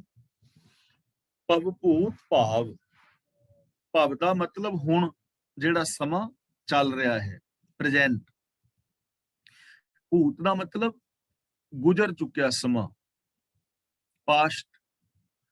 ਤੇ ਭਵ, ਭਾਵ ਦਾ ਮਤਲਬ ਭਾਵਯ, ਆਉਣ ਵਾਲਾ ਸਮਾਂ, ਫਿਊਚਰ। ਸਮਭਯੰ, ਸਮਭਯੰ ਦਾ ਮਤਲਬ ਸੰਗ ਪਲਸ ਅਭਯੰ, ਅਵਯਵੰ, ਯਾਨੀ ਨਾਸ਼ ਰਹਿਤ। ਸਮਭਯੰ ਦਾ ਮਤਲਬ ਨਾਸ਼ ਤੋਂ ਰਹਿਤ, ਜੋ ਪੂਰਨ ਤੌਰ ਤੇ ਨਾਸ਼ ਰਹਿਤ ਹੈ। ਜਿਹੜਾ ਪ੍ਰਭੂ ਪਹਿਲਾਂ ਵੀ ਸੀ, ਹੁਣ ਵੀ ਹੈ, ਆਉਣ ਵਾਲੇ ਸਮੇਂ ਵਿੱਚ ਵੀ ਹੋਏਗਾ, ਪੂਰਨ ਤੌਰ ਤੇ ਜੋ ਨਾਸ਼ ਰਹਿਤ ਹੈ। ਪਰਮੰ, ਪਰਮੰ ਦਾ ਮਤਲਬ ਵੱਡਾ ਹੈ। ਪ੍ਰਸੰਨ ਮਿਦੰ, ਪ੍ਰਸੰਨੰ ਪਲਸ ਇਦੰ, ਇਦੰ ਦਾ ਮਤਲਬ ਇਹ। ਤਾਂ ਜੋ ਹੁਣ ਪਿਛਲੇ ਸਮੇਂ ਅਗਾਂਹ ਲਈ ਸਦਾ ਹੀ ਪੂਰਨ ਤੌਰ ਤੇ ਨਾਸ਼ ਰਹਿਤ ਹੈ, ਜੋ ਸਭ ਤੋਂ ਉੱਚੀ ਹਸਤੀ ਹੈ, ਤੇ ਜੋ ਸਦਾ ਖਿੜਿਆ ਹੋਇਆ ਹੈ, ਪ੍ਰਸੰਨ ਹੈ, ਉਹਦੇ ਨਾਲ ਜੁੜ। ਸਭ ਤੋਂ ਪਹਿਲਾਂ ਵੀ ਸੀ, ਹੁਣ ਵੀ ਹੈ, ਆਉਣ ਵਾਲੇ ਸਮੇਂ ਵਿੱਚ ਵੀ ਹੋਵੇਗਾ। ਸਮਭਯੰ ਦਾ ਮਤਲਬ ਪੂਰਨ ਤੌਰ ਤੇ ਨਾਸ਼ ਰਹਿਤ ਹੈ, ਉਹਦਾ ਕਦੇ ਵਿਨਾਸ਼ ਨਹੀਂ ਹੋਣਾ। ਪਰਮੰ ਦਾ ਮਤਲਬ ਸਭ ਤੋਂ ਵੱਡਾ ਹੈ। ਤੇ ਪ੍ਰਸੰਨ, ਪ੍ਰਸੰਨ ਮਿਦੰ ਦਾ ਮਤਲਬ ਜਿਹੜਾ ਹਮੇਸ਼ਾ ਖਿੜਿਆ ਹੋਇਆ ਹੈ, ਜੋ ਹਮੇਸ਼ਾ ਖੁਸ਼ ਹੈ, ਵਿਗਾਸਤਾ ਵਿੱਚ ਹੈ, ਵੇਖੇ ਵਿਕਸੈ ਕਰ ਵਿਚਾਰ, ਉਹਦੇ ਗੁਣਾਂ ਦੇ ਨਾਲ ਜੁੜ। ਜੇ ਹੁਣ ਅਸੀਂ ਇਹਨਾਂ ਗੁਣਾਂ ਦੇ ਨਾਲ ਜੁੜ ਜਾਈਏ, ਕੇਵਲ ਇਸ ਇੱਕ ਪੰਕਤੀ ਤੇ ਅਮਲ ਕਰ ਲਈਏ, ਤਾਂ ਸਾਨੂੰ ਸਮਝ ਪੈ ਜਾਏਗੀ ਕਿ ਪ੍ਰਸੰਨਤਾ, ਖੁਸ਼ੀਆਂ ਹਰ ਵੇਲੇ ਹਰ ਸਮੇਂ ਸਾਡੇ ਨਾਲ ਨੇ। ਅਸੀਂ ਉਹਨਾਂ ਖੁਸ਼ੀਆਂ ਨੂੰ, ਪ੍ਰਸੰਨਤਾਵਾਂ ਨੂੰ, ਸੁੱਖਾਂ ਨੂੰ ਸਿਰਫ ਮਾਨਣਾ ਹੈ ਸਾਡੇ ਚਾਰ ਚੁਫੇਰੇ ਖਿਲ ਰਹੀਆਂ ਹੋਈਆਂ ਨੇ। ਅੰਦਰ ਤੁਹਾਡੇ ਪ੍ਰੇਮ ਦੇ ਝਰਨੇ ਚੱਲ ਰਹੇ ਨੇ, ਅੰਦਰ ਤੁਹਾਡੇ ਸਤ ਸੰਤੋਖ ਦੇ ਭੰਡਾਰੇ ਭਰੇ ਪਏ ਨੇ, ਖੁਸ਼ੀਆਂ ਦੇ ਭੰਡਾਰੇ ਭਰੇ ਪਏ ਨੇ, ਸਾਗਰ ਭਰੇ ਪਏ ਨੇ, ਜਿੰਨੀਆਂ ਮਰਜ਼ੀ ਮਾਣੋ। ਤੇ ਉਹ ਸ਼ੁਭ ਗੁਣਾਂ ਦੇ ਨਾਲ ਜੁੜ ਜਾਓ ਤੇ ਖੁਸ਼ੀਆਂ ਹੀ ਖੁਸ਼ੀਆਂ ਨੇ, ਹਰ ਥਾਂ ਤੇ ਨੇ, ਜੇ ਅਸੀਂ ਇਸ ਪੰਕਤੀ ਨੂੰ ਸਮਝ ਕੇ ਅਮਲ ਕਰ ਲਈਏ। ਅਗਲੀ ਪੰਕਤੀ ਦੇ ਵਿਸ਼ਰਾਮ ਪਹਿਲਾਂ ਸੁਣ ਲਓ। ਲੋਭਾਦ, ਇੱਥੇ ਥੋੜਾ ਵਿਸ਼ਰਾਮ ਲਾਵਾਂਗੇ। ਦ੍ਰਿਸ਼ਟ ਪਰ ਗ੍ਰਹਿੰ, ਇੱਥੇ ਵਿਸ਼ਰਾਮ, ਜਦ ਬਿਧ ਆਚਰਣੰ, ਜਦ ਬਿਧ ਇਕੱਠਾ ਹੈ, ਜਦ ਬਿਧ ਆਚਰਣੰ। ਲੋਭਾਦ, ਲੋਭਾਦ ਦਾ ਮਤਲਬ ਹੈਗਾ ਲੋਭ ਪਲਸ ਆਦ, ਲੋਭ ਆਦਿਕ। ਦ੍ਰਿਸ਼ਟ ਦਾ ਮਤਲਬ ਨਜ਼ਰ, ਪਰ ਗ੍ਰਹਿਣ, ਪਰ ਦਾ ਮਤਲਬ ਦੂਜਾ, ਗ੍ਰਹਿਣ ਦਾ ਮਤਲਬ ਘਰ, ਦੂਜਾ ਘਰ, ਪਰਾਇਆ ਘਰ, ਦੂਜੇ ਘਰ ਤੇ ਨਜ਼ਰ ਰੱਖਣੀ। ਜਦ ਬਿਧ, ਜਦ ਬਿਧ ਦਾ ਜਦੋਂ ਸੰਧੀ ਵਿਛੇਦ ਕਰਾਂਗੇ ਤਾਂ ਦੋ ਸ਼ਬਦ ਬਣਨਗੇ, ਜਦ ਪਲਸ ਅਬਿਧ। ਜਦ ਦਾ ਮਤਲਬ ਜੋ, ਅਬਿਧ ਦੇ ਅੱਗੋਂ ਦੋ ਬਣਨਗੇ ਅਬਿਧ। ਬਿਧ ਦਾ ਮਤਲਬ ਵਿਧੀ, ਮਰਿਆਦਾ, ਤੇ ਅਬਿਧ ਦਾ ਮਤਲਬ ਉਲਟ, ਜੋ ਮਰਿਆਦਾ ਤੋਂ ਉਲਟ ਹੈ, ਸੱਚਾਈ ਤੋਂ ਉਲਟ ਹੈ। ਆਚਰਣ ਦਾ ਮਤਲਬ ਆਚਰਣ, ਅਬਿਧ ਆਚਰਣ ਦਾ ਮਤਲਬ ਹੈਗਾ ਮੰਦਾ ਆਚਰਣ, ਭੈੜਾ ਆਚਰਣ, ਕਰੈਕਟਰਲੈਸ ਹੋ ਜਾਣਾ। ਲੋਭਾਦ ਦ੍ਰਿਸ਼ਟ ਪਰ ਗ੍ਰਹਿੰ ਜਦ ਬਿਧ ਆਚਰਣੰ, ਲੋਭ ਆਦਿਕ ਵਿਕਾਰ ਛੱਡ ਦੇ। ਜੇ ਸੁਖ ਚਾਹੁੰਦਾ ਹੈ, ਜੇ ਪ੍ਰਭੂ ਵਿੱਚ ਲੀਨ ਹੋਣਾ ਚਾਹੁੰਦਾ ਹੈ, ਜੇ ਯਸ਼ ਔਰ ਆਦਰ ਚਾਹੁੰਦਾ ਹੈ, ਜੇ ਤੂੰ ਚਾਹੁੰਦਾ ਹੈ ਕਿ ਮੈਨੂੰ ਆਤਮਿਕ ਮੌਤ ਨਾ ਆਵੇ, ਤਾਂ ਲੋਭ ਆਦਿਕ ਵਿਕਾਰ ਛੱਡ ਦੇ। ਦ੍ਰਿਸ਼ਟ ਪਰ ਗ੍ਰਹਿੰ, ਪਰਾਏ ਘਰਾਂ ਵੱਲ ਤੱਕਣਾ ਛੱਡ ਦੇ, ਪਰਾਈ ਔਰਤ ਵੱਲ। ਜੇ ਬੰਦਾ ਹੈ ਤਾਂ ਆਪਣੀ ਔਰਤ ਤੋਂ ਇਲਾਵਾ ਬੇਗਾਨੀ ਔਰਤ ਨੂੰ ਮਾੜੀ ਨਜ਼ਰ ਦੇ ਨਾਲ ਨਾ ਵੇਖ, ਤੇ ਜੇ ਔਰਤ ਹੈ ਤਾਂ ਉਹ ਆਪਣੇ ਪਤੀ ਤੋਂ ਇਲਾਵਾ ਕਿਸੇ ਬੇਗਾਨੇ ਪੁਰਸ਼ ਵੱਲ ਮਾੜੀ ਨਜ਼ਰ ਨਾਲ ਨਾ ਵੇਖੇ, ਭਰਾ ਔਰ ਪਿਤਾ ਪੁੱਤਰ ਦੀ ਤਰ੍ਹਾਂ ਵੇਖੇ। ਬੰਦਾ ਬੇਗਾਨੀ ਔਰਤ ਨੂੰ ਧੀ, ਭੈਣ ਔਰ ਮਾਂ ਦੀ ਨਜ਼ਰੀਏ ਦੇ ਨਾਲ ਤੱਕੇ। ਇਹਨੂੰ ਕਹਿੰਦੇ ਨੇ ਦ੍ਰਿਸ਼ਟ ਪਰ ਗ੍ਰਹਿੰ, ਪਰਾਏ ਘਰਾਂ ਦੇ ਉੱਤੇ ਤਾਕ ਨਾ ਰੱਖ, ਪਰਾਏ ਧਨ ਤੇ ਤਾਕ ਨਾ ਰੱਖ। ਜਦ ਬਿਧ ਆਚਰਣ, ਜਦ ਦਾ ਮਤਲਬ ਜੋ, ਅਬਿਧ ਆਚਰਣ ਦਾ ਮਤਲਬ ਜਿਹੜਾ ਭੈੜਾ ਆਚਰਣ ਹੈ ਉਹ ਛੱਡ। ਲੋਭ ਆਦਿਕ ਅਵਗੁਣ ਛੱਡ, ਪਰਾਏ ਘਰਾਂ ਵੱਲ ਤੱਕਣਾ ਛੱਡ, ਤੇ ਜਿਹੜਾ ਮਾੜਾ ਆਚਰਣ ਹੈ, ਜੋ ਸੱਚ ਤੋਂ ਉਲਟ ਹੈ, ਉਹ ਮਾੜੇ ਆਚਰਣ ਨੂੰ ਛੱਡ, ਜੋ ਮਰਿਆਦਾ ਤੋਂ ਉਲਟ ਹੈ, ਜੋ ਨਿਯਮਾਂ ਤੋਂ ਉਲਟ ਹੈ, ਉਸ ਆਚਰਣ ਨੂੰ ਛੱਡ ਦੇ। ਦੇਖੋ ਹੁਣ ਇੱਥੇ ਕੁਛ ਨਹੀਂ ਕਿਹਾ ਜਾ ਰਿਹਾ ਵੀ ਦਸਮ ਦੁਆਰ ਵਿੱਚ ਪ੍ਰਾਨ ਚੜਾਓ, ਸਮਾਧੀਆਂ ਲਾਓ, ਜੰਗਲਾਂ 'ਚ ਜਾਓ, ਬਾਬਿਆਂ ਨੂੰ ਪੂਜੋ, ਵਰਤ ਰੱਖੋ, ਨਰਾਤੇ ਰੱਖੋ। ਕੋਈ ਐਸਾ ਕਰਮ ਕਾਂਡ ਨਹੀਂ ਦੱਸਿਆ ਜਾ ਰਿਹਾ। ਡਾਇਰੈਕਟ ਸਾਨੂੰ ਸੇਧ ਦਿੱਤੀ ਜਾ ਰਹੀ ਹੈ ਕਿ ਔਗਣਾਂ ਦਾ ਤਿਆਗ ਕਰੋ, ਔਰ ਇਹਨਾਂ ਔਗਣਾਂ ਨੂੰ ਤਿਆਗਣ ਲਈ ਸਮਾਧੀਆਂ ਲਾਉਣ ਦੀ ਲੋੜ ਨਹੀਂ। ਮਾਲਾ ਫੇਰਿਆਂ ਜੇ ਔਗਣ ਜਾਂਦੇ ਹੁੰਦੇ ਨਾ, ਤਾਂ ਇੰਡੀਆ ਵਿੱਚ 72,65,000 ਸਾਧੂ ਨੇ, ਉਹਨਾਂ ਵਿੱਚ ਇੱਕ ਵੀ ਔਗਣ ਨਹੀਂ ਸੀ ਹੋਣਾ ਚਾਹੀਦਾ, ਲੇਕਿਨ ਉਹਨਾਂ ਦੀਆਂ ਡਾਂਗਾਂ ਖੜਕ ਰਹੀਆਂ ਨੇ। ਨਾਂਗੇ ਸਾਧੂਆਂ ਦੇ ਕਤਲ ਹੋ ਜਾਂਦੇ ਨੇ ਜਦੋਂ ਕਿਤੇ ਇਕੱਠੇ ਹੁੰਦੇ ਨੇ। ਇਸ ਲਈ ਇਹਨਾਂ ਔਗਣਾਂ ਨੂੰ ਤਿਆਗਣ ਦੀ ਜ਼ਰੂਰਤ ਹੈ। ਤਜ ਸਕਲ ਦੋਹ ਕ੍ਰਿਤ ਦੁਰਮਤੀ, ਇੱਥੇ ਵਿਸਰਾਮ ਲਗਾਵਾਂਗੇ। ਭਜ ਚੱਕਰ ਤਰ ਸਰਣੰ, ਇਹਨੂੰ ਚੱਕਰ ਨਹੀਂ ਪੜਨਾ, ਚੱਕਰ, ਕੱਕੇ ਥੱਲੇ ਅੱਧਾ ਰਾਰਾ। ਦੋਹ ਕ੍ਰਿਤ, ਦੋਹ ਕਿਰਤ ਨਹੀਂ ਕ੍ਰਿਤ, ਤਾਂ ਵਿਸ਼ਰਾਮ ਤੇ ਉਚਾਰਨ ਇਸ ਤਰ੍ਹਾਂ ਹੋਏਗਾ, ਤਜ ਸਕਲ ਦੋਹ ਕ੍ਰਿਤ ਦੁਰਮਤੀ, ਭਜ ਚੱਕਰ ਤਰ ਸਰਣੰ।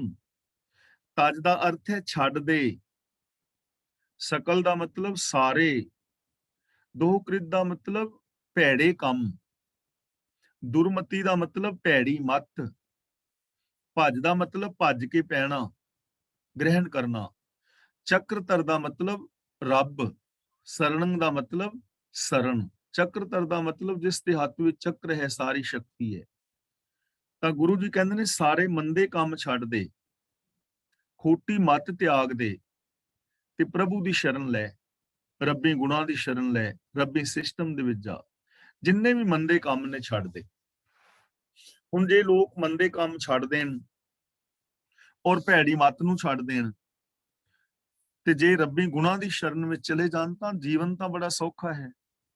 ਹੁਣ ਦੇਖੋ ਇਹਦੇ ਵਿੱਚ ਸਵਾਲ ਵੀ ਹੈ ਤੇ ਉੱਤਰ ਵੀ ਹੈ ਕਿ ਪਹਿਲੀ ਗੱਲ ਤੇ ਸਾਰੇ ਮਾੜੇ ਕੰਮ ਛੱਡਣੇ ਨੇ, ਖੋਟੀ ਮੱਤ ਛੱਡਣੀ ਹੈ, ਤੇ ਸਵਾਲ ਪੈਦਾ ਹੁੰਦਾ ਕਿ ਛੱਡੀ ਕਿਵੇਂ ਜਾਏਗੀ, ਸਫਲ ਕਿਵੇਂ ਹੋਗੀ, ਤਰੀਕਾ ਕੀ ਹੈ?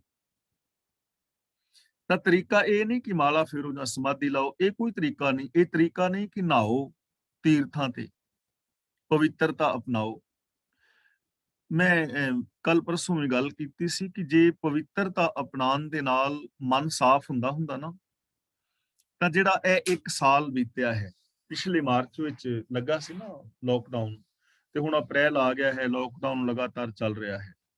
ਹਰ ਚੀਜ਼ ਨੂੰ ਸੈਨੇਟਾਈਜ਼ਰ ਫੇਰਿਆ ਗਿਆ ਹੈ, ਸੈਨੇਟਾਈਜ਼ ਕੀਤਾ ਗਿਆ ਹੈ।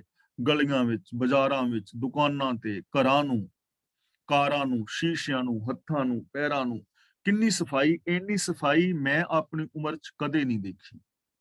ਗੁਰਦੁਆਰੇ ਸਾਹਿਬਾਨ ਦੇ ਵਿੱਚ ਵੀ ਸੈਨੇਟਾਈਜ਼ ਵਰਤਿਆ ਜਾ ਰਿਹਾ ਹੈ, ਮੰਦਰਾਂ ਮਸੀਤਾਂ ਵਿੱਚ ਵਰਤਿਆ ਜਾ ਰਿਹਾ ਹੈ। ਭਾਈ ਗ੍ਰੰਥੀ, ਮੁੱਲਾ ਮੁਲਾਣੇ, ਬਾਬੇ ਸਭ ਆਮ ਪਰਦਾ ਜਿਹੜੀ ਹੈ, ਤੇ ਮੇਰੇ ਕਹਿਣ ਦਾ ਮਤਲਬ ਇਹ ਨਹੀਂ ਕਿ ਨਹੀਂ ਵਰਤਣਾ ਚਾਹੀਦਾ, ਵਰਤਣਾ ਚਾਹੀਦਾ ਕਿਉਂਕਿ ਜ਼ਰੂਰਤ ਹੈ।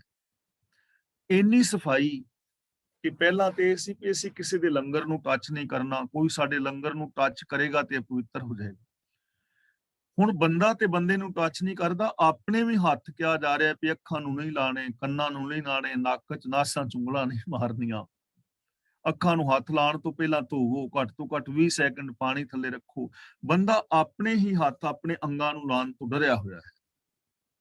ਇੰਨੀ ਪਵਿੱਤਰਤਾ, ਤੇ ਹੁਣ ਤੇ ਸਾਰੀ ਦੁਨੀਆ ਵਿੱਚ ਨੇਕੀ ਫੈਲ ਜਾਣੀ ਚਾਹੀਦੀ ਸੀ। ਹੁਣ ਤੇ ਰੱਬ ਫਿਰ ਗਲੀਆਂ ਦੇ ਵਿੱਚ ਡੜੰਗੇ ਲਾਉਂਦਾ ਫਿਰਦਾ ਵੀ ਇੰਨੀ ਸਫਾਈ ਪਿਆਓ, ਮੈਂ ਤੁਹਾਨੂੰ ਜੱਫੀ ਪਾਵਾਂ। ਹੈ ਨਾ ਪ੍ਰੋਬਲਮ। ਇਹਦਾ ਮਤਲਬ ਬਾਹਰ ਦੀ ਜਿਹੜੀ ਸਫਾਈ ਹੈ, ਉਹਦਾ ਅੰਦਰਲੀ ਸਫਾਈ ਨਾਲ ਕੋਈ ਸੰਬੰਧ ਨਹੀਂ ਹੈ। ਮੈਂ ਸੈਨੇਟਾਈਜ਼ਰ ਹੱਥਾਂ ਤੇ ਵਰਤ ਰਿਹਾ ਹਾਂ, ਰਸੋਈ ਵਿੱਚ ਛਿੜਕ ਰਿਹਾ ਹਾਂ, ਗਲੀਆਂ ਵਿੱਚ ਛਿੜਕ ਰਿਹਾ ਹਾਂ, ਕੱਪੜੇ ਧੋਤੇ ਹੋਏ ਨੇ, ਪਰ ਮਤ ਕਿ ਇੰਨੀ ਸਫਾਈ ਕਰਨ ਦੇ ਨਾਲ ਕਿਸੇ ਦੇ ਅੰਦਰੋਂ ਈਰਖਾ, ਦਵੈਸ਼, ਵੈਰ, ਵਿਰੋਧ, ਜਾਤੀਵਾਦ, ਇੱਕ ਵੀ ਔਗਣ ਖਤਮ ਹੋਇਆ? ਇੱਕ ਵੀ? ਉਵੇਂ ਦੀ ਉਵੇਂ ਮੈਂਟੈਲਿਟੀ ਹੈ, ਵਹੀ ਬੇਢੰਗੀ ਚਾਲ ਜੋ ਪਹਿਲੇ ਥੀ ਅਬ ਵੀ ਹੈ। ਤਾਂ ਇਹ ਸਮਾਧੀਆਂ ਸਮੂਧੀਆਂ ਜਿਹੜੀਆਂ ਨੇ ਅਵਗੁਣਾਂ ਨੂੰ ਤਿਆਗਣ ਵਾਸਤੇ ਸਾਧਨ ਨਹੀਂ, ਉਹਦੇ ਲਈ ਸਾਧਨ ਕੀ ਦੱਸ ਰਹੇ ਨੇ? ਤਜ ਸਕਲ ਦੋਹਕ੍ਰਿਤ ਦੁਰਮਤੀ, ਖੋਟੀ ਮਤ ਤਿਆਗ, ਮਾੜੇ ਕਰਮ ਤਿਆਗ, ਤੇ ਉਹਨਾਂ ਨੂੰ ਤਿਆਗਣ ਦਾ ਸਾਧਨ ਕੀ ਹੈ? ਭਜ ਚੱਕਰ ਤਰ ਸਰਣੰ, ਰੱਬ ਦੀ ਸ਼ਰਨ ਵਿੱਚ, ਯਾਨੀ ਗੁਣਾਂ ਦਾ ਧਾਰਨੀ ਹੋ ਜਾ। ਤੁਸੀਂ ਗੁਣਾਂ ਨੂੰ ਧਾਰਨ ਕਰ ਲਓ, ਖੋਟੀ ਮਤ ਖਤਮ ਹੋ ਜਾਏਗੀ। ਗੁਣਾਂ ਦੇ ਧਾਰਨੀ ਹੋ ਜਾਓ, ਔਗਣ ਖਤਮ ਹੋ ਜਾਣਗੇ। ਸੱਚ ਬੋਲਣਾ ਸ਼ੁਰੂ ਕਰ ਦਿਓ, ਝੂਠ ਆਪੇ ਮੁੱਕ ਜਾਏਗਾ। ਪ੍ਰੇਮ ਨਾਲ ਰਹਿਣਾ ਸ਼ੁਰੂ ਕਰ ਦਿਓ, ਕ੍ਰੋਧ ਔਰ ਈਰਖਾ ਖਤਮ ਹੋ ਜਾਏਗੀ। ਸੰਤੋਖ ਦੇ ਧਾਰਨੀ ਹੋ ਜਾਓ, ਲਾਲਚ ਖਤਮ ਹੋ ਜਾਏਗਾ। ਕਿੰਨਾ ਸਿੰਪਲ, ਸੌਖਾ ਸਾਧਨ। ਅਗਲਾ ਬਚਨ ਕਰਦੇ ਨੇ, ਹਰ ਭਗਤ ਨਿਜ ਨਿਹ ਕੇਵਲਾ, ਰਿਦ ਕਰਮਣਾ ਬਚਸਾ। ਨਿਹ ਕੇਵਲਾ ਤੇ ਵਿਸਰਾਮ ਲਗਾਵਾਂਗੇ। ਹਰ ਭਗਤ ਨਿਜ ਨਿਹ ਕੇਵਲਾ, ਰਿਦ ਕਰਮਣਾ ਬਚਸਾ। ਹਰ ਭਗਤ ਨਿਜ, ਹਰੀ ਦੇ ਨਿਜ ਭਗਤ। ਨਿਜ ਦਾ ਮਤਲਬ ਆਪਣੇ, ਜਿਹੜੇ ਰੱਬ ਦੇ ਆਪਣੇ ਭਗਤ ਨੇ। ਭਗਤ ਦਾ ਮਤਲਬ ਜੋ ਪਿਆਰੇ ਨੇ। ਤੇ ਭਗਤ ਦਾ ਮਤਲਬ ਫਿਰ ਉੱਥੀ ਗੱਲ ਆ ਗਈ, ਮਾਲਾ ਫੇਰਨ ਵਾਲੇ ਨਹੀਂ। ਭਗਤ ਕੌਣ ਹੈ? ਬਾਬਾ ਫਰੀਦ ਜੀ ਦਾ ਸ਼ਲੋਕ ਤੁਸੀਂ ਸਾਰਿਆਂ ਨੇ ਯਾਦ ਕਰ ਲਿਆ ਹੋਣਾ ਹੈ। ਜੇ ਨਹੀਂ ਤਾਂ ਉਸ ਸ਼ਲੋਕ ਨੂੰ ਪੱਕੇ ਤੌਰ ਤੇ ਯਾਦ ਕਰ ਲਓ। ਭਗਤ ਕੌਣ ਹੈ? ਮਤ ਹੁੰਦੀ ਹੋਏ ਇਆਣਾ, ਤਾਣ ਹੁੰਦੇ ਹੋਏ ਨਿਤਾਣਾ, ਅਣਹੋਂਦੇ ਆਪ ਵੰਡਾਏ, ਕੋ ਐਸਾ ਭਗਤ ਸਦਾਏ।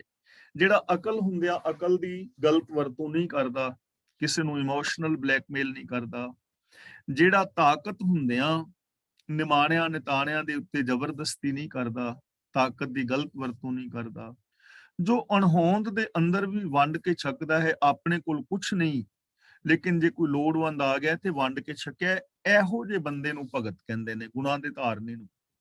ਉਹ ਰੱਬ ਦੇ ਨਿਜ ਭਗਤ ਨੇ, ਜਿਨ੍ਹਾਂ ਨੇ ਆਪਣੇ ਆਪ ਨੂੰ ਸਵਾਰਿਆ ਹੋਇਆ ਹੈ। ਹਰ ਭਗਤ ਨਿਜ ਨਿਹ ਕੇਵਲਾ। ਨਿਹ ਕੇਵਲ ਦਾ ਮਤਲਬ ਹੈਗਾ ਮੁਕਤ।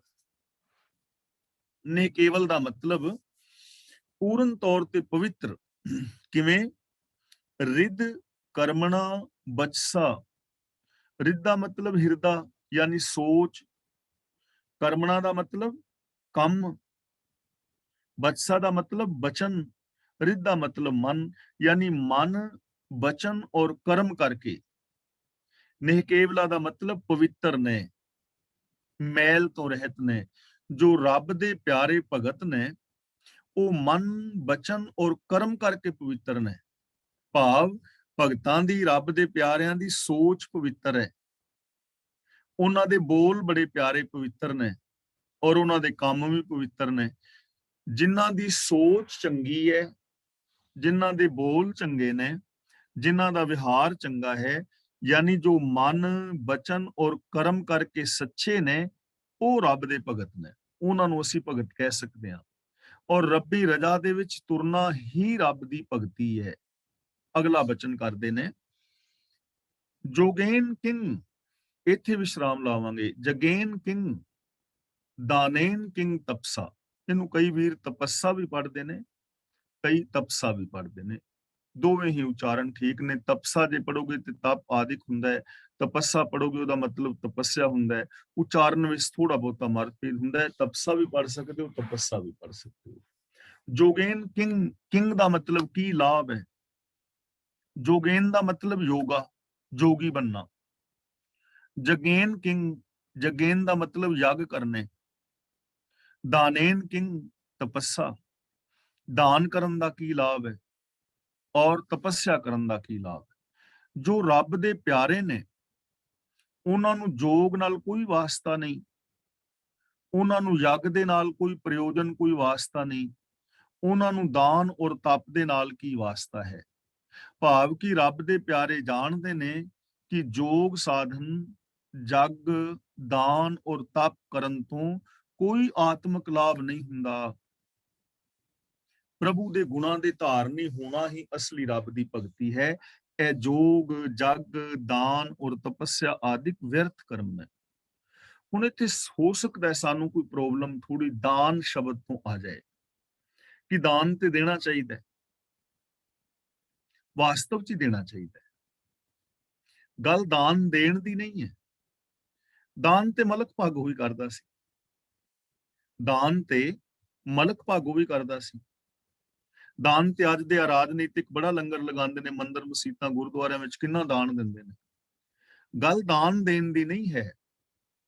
ਗੱਲ ਤੇ ਇਹ ਹੈ ਕਿ ਜਿਹੜਾ ਦਾਨ ਦੇ ਰਹੇ ਹੋ ਉਹ ਇਨਕਮ ਕਿੱਥੋਂ ਆਈ ਹੈ। ਮਲਕ ਭਾਗੋ ਵੀ ਗੁਰੂ ਨਾਨਕ ਦੇਵ ਨੂੰ ਕਹਿ ਰਿਹਾ ਸੀ ਨਾ ਕਿ 36 ਕਿਸਮ ਦੇ ਭੋਜਨ ਪਦਾਰਥ, ਤੇ ਗੁਰੂ ਨਾਨਕ ਦੇਵ ਜੀ ਨੂੰ ਕਹਿੰਦਾ ਹੈ ਕਿ ਦੇਸੀ ਘਿਓ ਵਿੱਚ ਤਲੇ, ਤੇ ਗੁਰੂ ਜੀ ਕਹਿੰਦੇ ਨੇ ਤੈਨੂੰ ਭੁਲੇਖਾ ਹੈ, ਦੇਸੀ ਘਿਓ ਵਿੱਚ ਨਹੀਂ ਤਲੇ ਹੋਏ, ਇਹ ਲੋਕਾਂ ਦੇ ਖੂਨ ਵਿੱਚ ਤਲੇ ਨੇ, ਲੋਕਾਂ ਦੇ ਖੂਨ 'ਚ ਤਲੇ ਨੇ, ਕਿਉਂਕਿ ਤੂੰ ਇਹਨਾਂ ਦਾ ਹੱਕ ਖਾਦਾ ਹੈ। ਰਿਸ਼ਵਤਖੋਰੀ, ਚੋਰ ਬਜ਼ਾਰੀ 2 ਨੰਬਰ ਦੇ ਧੰਦੇ ਨੇ। ਮੰਨ ਲਓ ਤੁਸੀਂ ਕਿਸੇ ਦਾ ਲੱਖ ਪੌਂਡ ਮਾਰਿਆ ਹੈ ਤੇ 1 ਲੱਖ ਪੌਂਡ ਕਿਸੇ ਦਾ ਮਾਰ ਕੇ ਤੇ ਤੁਸੀਂ ਕਿਤੇ ਛਬੀਲ ਲਾ ਦਿਓ ਕਿ ਮੈਂ ਜੂਸ ਦੀ ਛਬੀਲ ਲਾਣੀ, ਉਹਦੇ ਵਿੱਚੋਂ ਕੋਈ 1000 ਪੌਂਡ ਖਰਚੋ, ਤੇ ਕਿਤੇ ਗੁਰੂ ਨਾਨਕ ਦੇਵ ਜੀ ਆਉਂਦੇ ਹੋਣ ਤੇ ਉਹਨਾਂ ਨੂੰ ਕਹੋ ਲਓ ਬਾਬਾ ਜੀ ਜੂਸ ਪੀ ਲਓ, ਸੰਤਰਿਆਂ ਦਾ ਜੂਸ, ਕੀ ਉਹ ਪੀਣਗੇ? ਉਹਨੇ ਕਹਿਣਾ ਮੈਂ ਜੂਸ, ਮੈਂ ਖੂਨ ਨਹੀਂ ਪੀਣਾ। ਅਸੀਂ ਕਹਿਣਾ ਨਹੀਂ ਬਾਬਾ ਜੀ ਸੰਤਰਿਆਂ ਦਾ ਜੂਸ ਹੈ, ਤੁਹਾਨੂੰ ਪਤਾ ਨਹੀਂ ਤੁਹਾਡੇ ਤੋਂ ਬਾਅਦ ਮਸ਼ੀਨਾਂ ਬਹੁਤ ਕੁਝ ਨਿਕਲਿਆ, ਦੇਖੋ ਜੂਸ ਨਿਕਲ ਰਿਹਾ। ਉਹਨੇ ਕਹਿਣਾ ਪਿਆਰਿਆ ਇਹ ਜੂਸ ਨਹੀਂ, ਇਹ ਗਰੀਬਾਂ ਦਾ ਖੂਨ ਹੈ, ਜਿਹਦਾ ਲੱਖ ਪੌਂਡ ਮਾਰਿਆ ਹੈ ਉਹਦਾ ਖੂਨ ਹੈ, ਸੰਤਰਿਆਂ ਦਾ ਜੂਸ ਨਹੀਂ ਹੈ। ਤਾਂ ਜੱਗ ਤੇ ਉਹ ਵੀ ਕਰ ਸਕਦੇ ਨੇ 2 ਨੰਬਰ ਦੇ ਧੰਦੇ ਵਾਲੇ ਵੀ। ਇਸ ਲਈ ਗੱਲ ਇਹ ਨਹੀਂ ਹੈ, ਗੱਲ ਹੈ ਆਚਰਨ ਕੈਸਾ ਹੈ। ਜੋਗ, ਯੋਗਾ ਤੇ ਮੈਂ ਵੀ ਕਰ ਲਾਂਗਾ, ਤੁਸੀਂ ਵੀ ਕਰ ਲੋਗੇ। ਲੋਕ ਅਨੁਲੋਮ ਵਿਲੋਮ ਇੰਡੀਆ ਵਿੱਚ ਤੇ ਸਾਰੇ ਕਰੀ ਜਾ ਰਹੇ ਨੇ। ਕਪਾਲ ਭਾਂਤੀ ਤੇ ਸਾਰਿਆਂ ਨੂੰ ਪਤਾ ਨਾ, ਤੁਹਾਨੂੰ ਕਲਾਸ ਵਾਲਿਆਂ ਨੂੰ ਵੀ ਪਤਾ ਹੋਣਾ ਸਾਰਿਆਂ ਨੂੰ। ਤੇ ਕੀ ਕਪਾਲ ਭਾਂਤੀ ਕਰਨ ਨਾਲ, ਸਾਹ ਪੁੱਠੇ ਸਿੱਧੇ ਲੈਣ ਦੇ ਨਾਲ ਮੈਂਟੈਲਿਟੀ ਬਦਲ ਜਾਂਦੀ ਹੈ? ਬਾਬਾ ਜੀ ਤੇ ਆਪ ਉਹਨਾਂ ਦੇ ਬੜੇ ਸਾਰੇ ਪ੍ਰੋਡਕਟ ਜਿਹੜੇ ਨੇ ਯੋਗਾ ਕਰਾਉਣ ਵਾਲੇ ਤੇ ਉਹ ਨਹੀਂ ਪੂਰੇ ਉਤਰ ਰਹੇ। ਉਹ ਕਹਿ ਰਿਹਾ ਸੀ ਵੀ ਅਸੀਂ ਕਾਲਾ ਧਨ ਵਾਪਸ ਲਿਆਵਾਂਗੇ, ਤੇ ਕਾਲਾ ਧਨ ਛੱਡ ਕੇ ਚਿੱਟਾ ਵੀ ਜਾਂਦਾ ਰਿਹਾ ਨਾ।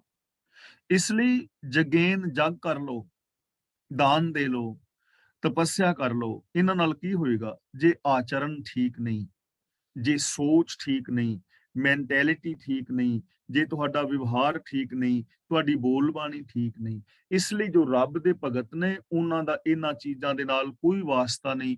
ਜੋਗੇਨ ਕਿੰਗ, ਜਗੇਨ ਕਿੰਗ, ਦਾਨੇਨ ਕਿੰਗ ਤਪੱਸਿਆ, ਕੀ ਉਹਨਾਂ ਨੂੰ ਵਾਸਤਾ ਹੈ ਜੱਗਾਂ, ਜੋਗਾਂ, ਦਾਨ ਔਰ ਤਪੱਸਿਆ ਦੇ ਨਾਲ? ਉਹ ਤਾਂ ਰੱਬ ਦੀ ਰਜ਼ਾ ਵਿੱਚ ਚੱਲ ਰਹੇ ਨੇ। ਤਾਂ ਕੀ ਕਰਨਾ ਹੈ? ਗੋਬਿੰਦ ਗੋਬਿੰਦੇ ਜਪ ਨਰ, ਇੱਥੇ ਵਿਸ਼ਰਾਮ ਲਗਾਵਾਂਗੇ। ਗੋਬਿੰਦ ਗੋਬਿੰਦੇਤ ਜਪ ਨਰ, ਸਕਲ ਸਿੱਧ ਪਦੰ। ਗੋਬਿੰਦੇਤ 2 ਸ਼ਬਦਾਂ ਤੋਂ ਬਣਿਆ ਹੈ, ਗੋਬਿੰਦ ਪਲਸ ਇਤੀ। ਇਤੀ ਦਾ ਮਤਲਬ ਇਹ, ਇਉਂ। ਨਰ ਦਾ ਮਤਲਬ ਹੈ ਨਰ। ਸਕਲ ਸਿੱਧ ਪਦੰਗ ਦਾ ਮਤਲਬ ਸਾਰੀਆਂ ਸਿੱਧੀਆਂ ਦਾ ਟਿਕਾਣਾ, ਪਦੰਗ ਦਾ ਟਿਕਾਣਾ, ਸਿੱਧੀ ਦਾ ਮਤਲਬ ਸਫਲਤਾ। ਗੋਬਿੰਦ ਗੋਬਿੰਦੇ ਦਾ ਮਤਲਬ ਕਿ ਗੋਬਿੰਦ ਦਾ ਭਜਨ ਕਰ, ਰੱਬ ਦੇ ਗੁਣ ਗਾ। ਜਪ ਦਾ ਮਤਲਬ ਜਾਣ, ਜਪ ਦਾ ਮਤਲਬ ਹੁੰਦਾ ਹੈ ਜਾਣਨਾ। ਜਪ ਦਾ ਮਤਲਬ ਕਿਸੇ ਸ਼ਬਦ ਨੂੰ ਰੱਟੀ ਜਾਣਾ ਨਹੀਂ, ਜਪ ਦਾ ਮਤਲਬ ਜਾਣਨਾ, ਅਮਲ ਕਰਨਾ। ਗੋਬਿੰਦ ਦੇ ਗੁਣਾਂ ਨੂੰ ਜਾਣ, ਗੋਬਿੰਦ ਦੇ ਹੁਕਮ ਨੂੰ ਸਮਝ, ਗੋਬਿੰਦ ਦੇ ਗੁਣਾਂ ਮੁਤਾਬਕ ਜ਼ਿੰਦਗੀ ਜੀ। ਇਹ ਸਾਰੀਆਂ ਸਿੱਧੀਆਂ ਦਾ ਖਜ਼ਾਨਾ ਹੈ। ਸਾਰੀਆਂ ਸਿੱਧੀਆਂ, ਸਾਰੀਆਂ ਸਫਲਤਾਵਾਂ ਦਾ ਖਜ਼ਾਨਾ ਕੀ ਹੈ? ਗੋਬਿੰਦ ਦੇ ਗੁਣ। ਰੱਬ ਦੇ ਜਿਹੜੇ ਗੁਣ ਨੇ ਮੂਲ ਮੰਤਰ ਵਿੱਚ ਦੱਸੇ ਨੇ, ਇੱਕ ਓੰਕਾਰ ਤੋਂ ਲੈ ਕੇ ਗੁਰ ਪ੍ਰਸਾਦ ਤੱਕ, ਇਹ ਜਿਹੜੇ ਗੁਣ ਨੇ ਇਹ ਸਾਰੀਆਂ ਸਫਲਤਾਵਾਂ, ਸਾਰੇ ਸੁੱਖਾਂ ਦਾ ਖਜ਼ਾਨਾ ਨੇ। ਅੰਦਰੋਂ ਬਾਹਰੋਂ ਇੱਕ ਹੋਣਾ, ਮਨ ਵਚਨ ਕਰਮ ਕਰਕੇ ਸੱਚੇ ਹੋਣਾ, ਨਿਰਭਉ ਨਿਰਵੈਰ ਹੋਣਾ, ਪਸ਼ੂ ਬਿਰਤੀਆਂ ਤੋਂ ਛੁਟਕਾਰਾ ਪਾਣਾ, ਆਪਣੇ ਕਾਰਜ ਆਪ ਸਵਾਰਨੇ, ਬੇਗਾਨੇ ਹੱਕ ਨਾ ਖਾਣੇ, ਸ਼ੁਭ ਕਿਰਤ ਕਰਨੀ, ਦਇਆ ਕਰਨੀ, ਪਿਆਰ ਕਰਨਾ, ਇਹ ਸਾਰੇ ਜਿਹੜੇ ਗੁਣ ਨੇ ਨਾ, ਇਹ ਸਾਰੀਆਂ ਸਫਲਤਾਵਾਂ ਔਰ ਸੁੱਖਾਂ ਦੇ ਖਜ਼ਾਨੇ ਨੇ।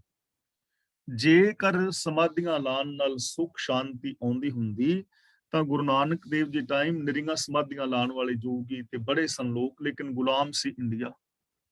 ਬੱਚੀਆਂ, ਬੱਚੇ, ਬਜ਼ੁਰਗਾਂ ਨੂੰ ਕਿਵੇਂ ਕੋਇਆ ਜਾ ਰਿਹਾ ਸੀ, ਬੱਚਿਆਂ ਨੂੰ ਬਾਜ਼ਾਰਾਂ ਵਿੱਚ ਵੇਚਿਆ ਜਾ ਰਿਹਾ ਸੀ, ਤੇ ਸਮਾਧੀਆਂ ਲਾਉਣ ਵਾਲੇ ਪਹਾੜਿਆਂ ਤੇ ਚੜ ਕੇ ਬੈਠੇ ਸੀ। ਇਹੀ ਹਾਲ ਅੱਜ। ਇਸ ਲਈ ਗੋਬਿੰਦ ਦੇ ਗੁਣ ਗਾ, ਸਾਰੀਆਂ ਸਫਲਤਾਵਾਂ ਦਾ ਇਹੀ ਇੱਕ ਰਾਜ ਹੈ। ਜੈਦੇਵ ਆਇਓ ਤਸ ਸਫਟੰ, ਸਫਟੰ ਪਵਪੂਤ ਸਰਬਗਤੰ। ਸਫਟੰ ਦਾ ਮਤਲਬ ਪ੍ਰਤੱਖ, ਖੁੱਲਮ ਖੁੱਲਾ। ਜੈਦੇਵ ਆਇਓ ਤਸ ਸਫਟੰ, ਤਸ ਦਾ ਮਤਲਬ ਉਹਦੀ ਸ਼ਰਨ ਵਿੱਚ।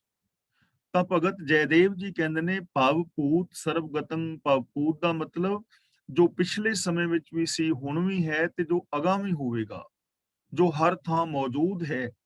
ਭਗਤ ਜੈਦੇਵ ਕਹਿੰਦੇ ਨੇ ਮੈਂ ਖੁੱਲਮ ਖੁੱਲਾ ਉਸ ਪ੍ਰਭੂ ਦੀ ਸ਼ਰਨ ਵਿੱਚ ਆ ਗਿਆ ਹਾਂ। ਮੈਂ ਖੁੱਲਮ ਖੁੱਲਾ ਇਹ ਗੱਲ ਕਹਿਣਾ ਕਿ ਮੈਂ ਰੱਬ ਦੀ ਰਜ਼ਾ ਵਿੱਚ ਜ਼ਿੰਦਗੀ ਜੀ ਰਿਹਾ।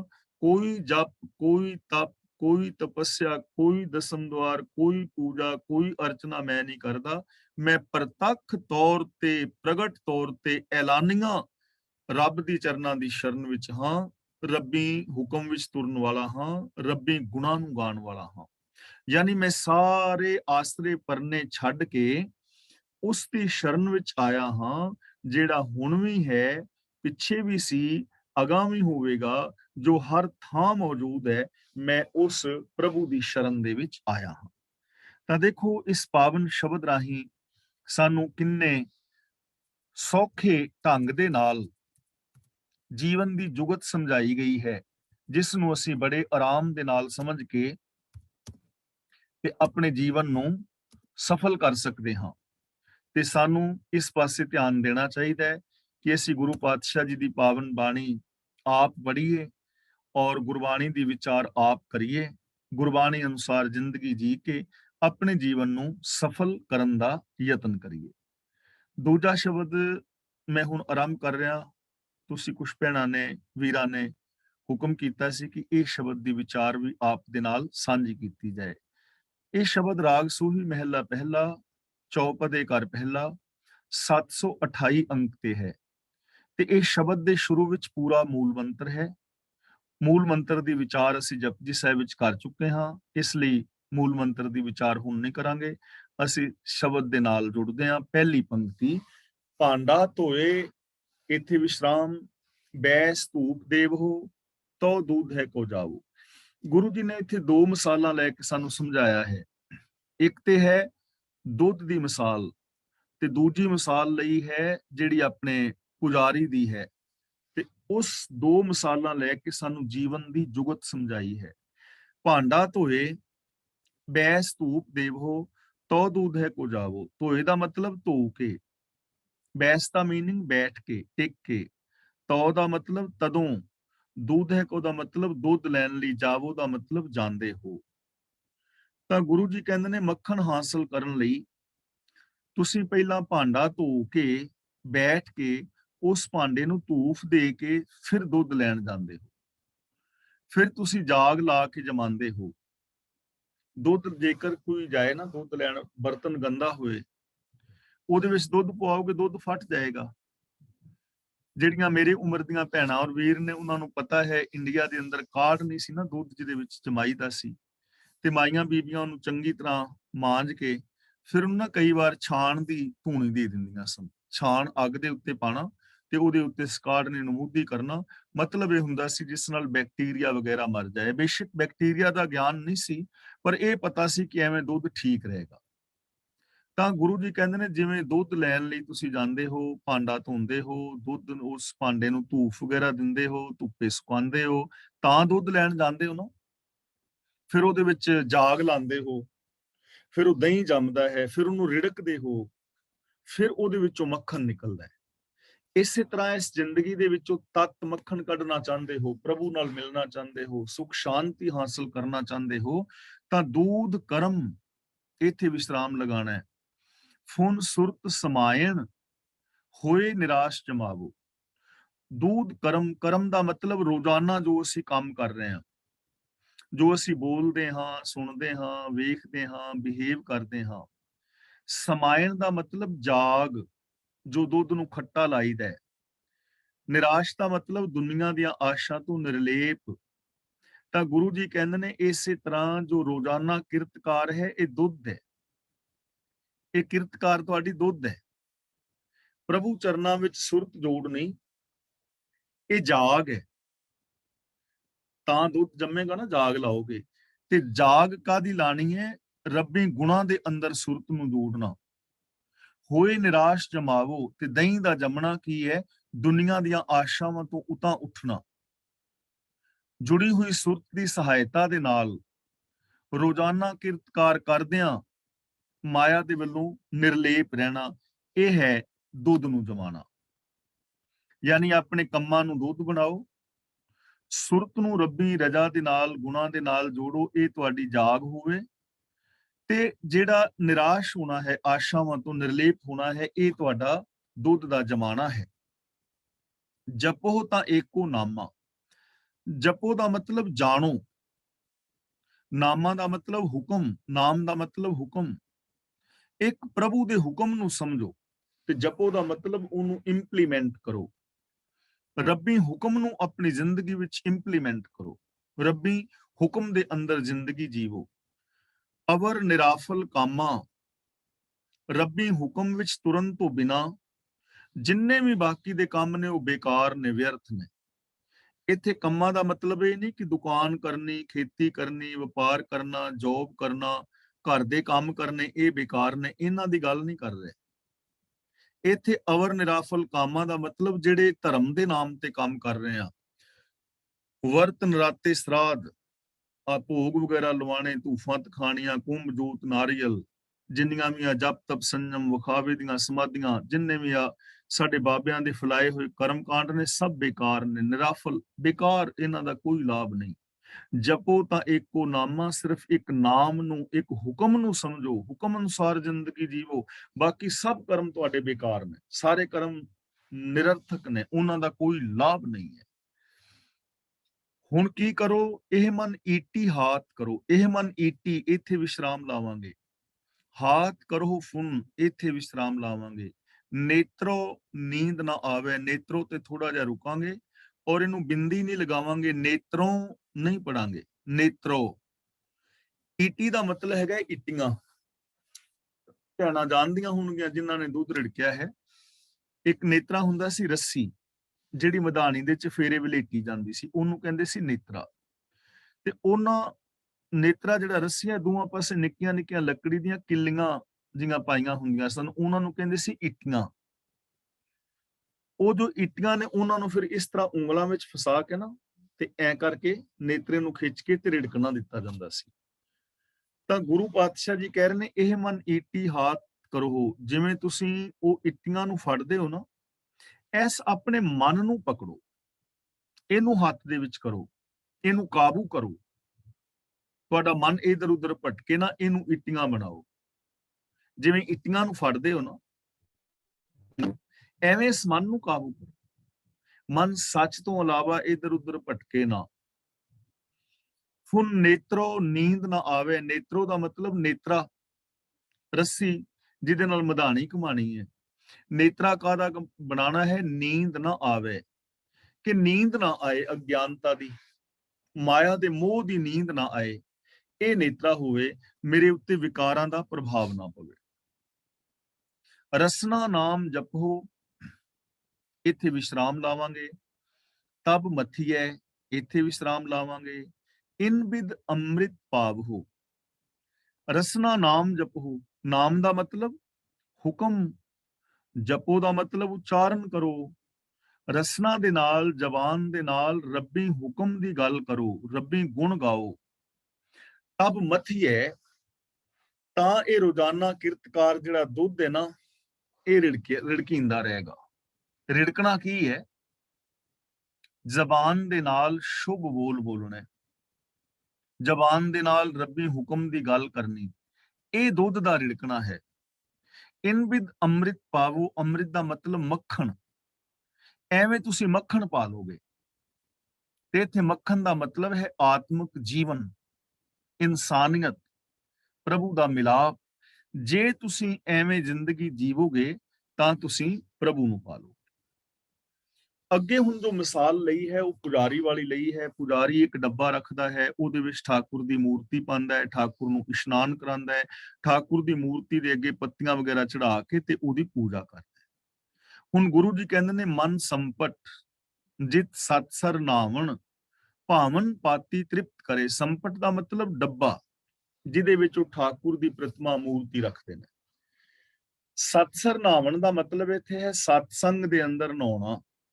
ਭਾਵਨ ਦਾ ਮਤਲਬ ਪ੍ਰੇਮ, ਪਾਤੀ ਦਾ ਮਤਲਬ ਪੱਤੇ, ਤ੍ਰਿਪਤ ਕਰੇ ਦਾ ਮਤਲਬ ਸੇਵਾ ਕਰੇ, ਖੁਸ਼ ਕਰੇ। ਜਿਵੇਂ ਮੂਰਤੀ ਦੇ ਅੱਗੇ ਪੱਤੇ ਆਦਿਕ ਰੱਖ ਕੇ, ਫੁੱਲ ਰੱਖ ਕੇ ਸੇਵਾ ਕਰਦੇ ਨੇ। ਹੁਣ ਪੰਡਿਤ ਜਿਹੜਾ ਹੈ, ਠਾਕੁਰ ਦੀ ਮੂਰਤੀ ਨੂੰ ਡੱਬੇ ਵਿੱਚ ਰੱਖਦਾ ਹੈ ਤੇ ਉਸ ਮੂਰਤੀ ਨੂੰ ਇਸ਼ਨਾਨ ਕਰਾਉਂਦਾ ਹੈ, ਫਿਰ ਉਸ ਮੂਰਤੀ ਅੱਗੇ ਫੁੱਲ ਪੱਤੀਆਂ ਰੱਖ ਕੇ ਤਪੱਸਿਆ, ਉਹਦੀ ਪੂਜਾ ਕਰਦਾ ਹੈ। ਭਗਤ ਸਾਹਿਬ ਸ੍ਰੀ ਗੁਰੂ ਪਾਤਸ਼ਾਹ ਜੀ ਸਾਨੂੰ ਸਮਝਾ ਰਹੇ ਨੇ ਕਿ ਉਹ ਕਰਮ ਨਿਰਰਥਕ ਨੇ। ਆਪਣੇ ਮਨ ਨੂੰ ਡੱਬਾ ਬਣਾਓ, ਆਪਣੀ ਸੋਚ ਨੂੰ, ਉਸ ਸੋਚ ਨੂੰ ਫਿਰ ਤੁਸੀਂ ਸੱਚ ਦੇ ਅੰਦਰ ਇਸ਼ਨਾਨ ਕਰਾਓ। ਸਤ ਸੰਗਤ ਦੇ ਵਿੱਚ ਭਰੀਏ ਮਤ ਪਾਪਾਂ ਕੇ ਸੰਗ, ਉਹ ਧੋਪੇ ਨਾਵੇਂ ਕੇ ਰੰਗ। ਮਨ ਨੂੰ ਸਤਸੰਗ ਵਿੱਚ ਇਸ਼ਨਾਨ ਕਰਾਓ। ਭਾਵਨ ਪਾਤੀ ਤ੍ਰਿਪਤ ਕਰੇ। ਭਾਵਨ ਦਾ ਮਤਲਬ ਪ੍ਰੇਮ, ਪ੍ਰੇਮ ਦੇ ਪੱਤਰਾਂ ਦੇ ਨਾਲ ਰੱਬ ਨੂੰ ਖੁਸ਼ ਕਰੋ, ਪ੍ਰਭੂ ਦੇ ਨਾਲ ਪ੍ਰੇਮ ਕਰੋ, ਪ੍ਰਭੂ ਦੇ ਅੱਗੇ ਸਮਰਪਿਤ ਹੋ, ਰੱਬੀ ਗੁਣਾਂ ਨਾਲ ਪਿਆਰ ਕਰੋ। ਇਹ ਉਹਦੀ ਪੂਜਾ ਹੈ।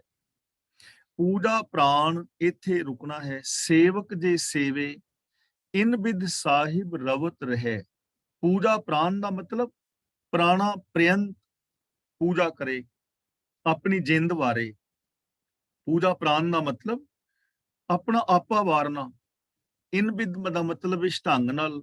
ਸਾਹਿਬ ਰਵਤ ਰਹੇ ਦਾ ਮਤਲਬ ਸਾਹਿਬ ਮਿਲਿਆ ਰਹਿੰਦਾ ਹੈ, ਰੱਬ ਮਿਲਿਆ ਰਹਿੰਦਾ ਹਰ ਵਕਤ। ਜੇ ਜੀਵ ਸੇਵਕ ਬਣ ਕੇ ਆਪਾ ਭਾਵ ਛੱਡ ਕੇ ਅੰਦਰ ਵਸਤੇ ਠਾਕੁਰ ਦੀ ਸੇਵਾ ਕਰੇ, ਯਾਨੀ ਉਹਦੇ ਹੁਕਮ ਵਿੱਚ ਤੁਰੇ, ਤਾਂ ਇਹਨਾਂ ਤਰੀਕਿਆਂ ਦੇ ਨਾਲ ਜਿਹੜਾ ਬੰਦਾ ਹੈ ਰੱਬ ਦੇ ਨਾਲ ਮਿਲਿਆ ਰਹਿੰਦਾ ਹੈ ਤੇ ਰੱਬ ਬੰਦੇ ਵਿੱਚ ਮਿਲਿਆ ਰਹਿੰਦਾ ਹੈ, ਮਿਲਾਪ ਹੋ ਜਾਂਦਾ ਹੈ। ਕਿਵੇਂ? ਕਿ ਜੇ ਬੰਦਾ ਆਪਣਾ ਆਪਾ ਤਿਆਗੇ, ਸੇਵਕ ਬਣ ਕੇ ਸੇਵਾ ਕਰੇ, ਮੀਨਸ ਰੱਬੀ ਹੁਕਮ ਦੇ ਅੰਦਰ ਤੁਰੇ, ਤਾਂ ਬੰਦਾ ਰੱਬ ਦੇ ਨਾਲ ਮਿਲਿਆ ਰਹੇਗਾ। ਦੇਖੋ, ਕੋਈ ਹੈ ਔਖਾ ਕੰਮ? ਅਗਲਾ ਵਚਨ ਕਰਦੇ ਨੇ, ਕਹਿੰਦੇ ਕਹੇ, ਇੱਥੇ ਵਿਸ਼ਰਾਮ ਲਾਵਾਂਗੇ, ਬਿੰਦੀ ਵੀ ਲਾਵਾਂਗੇ। ਕਹਿੰਦੇ ਕਹੇ, ਕਹੇ ਕਹੇ ਜਾਵਹਿ, ਤੁਮ ਸਰ ਅਵਰ ਨਾ ਕੋਈ।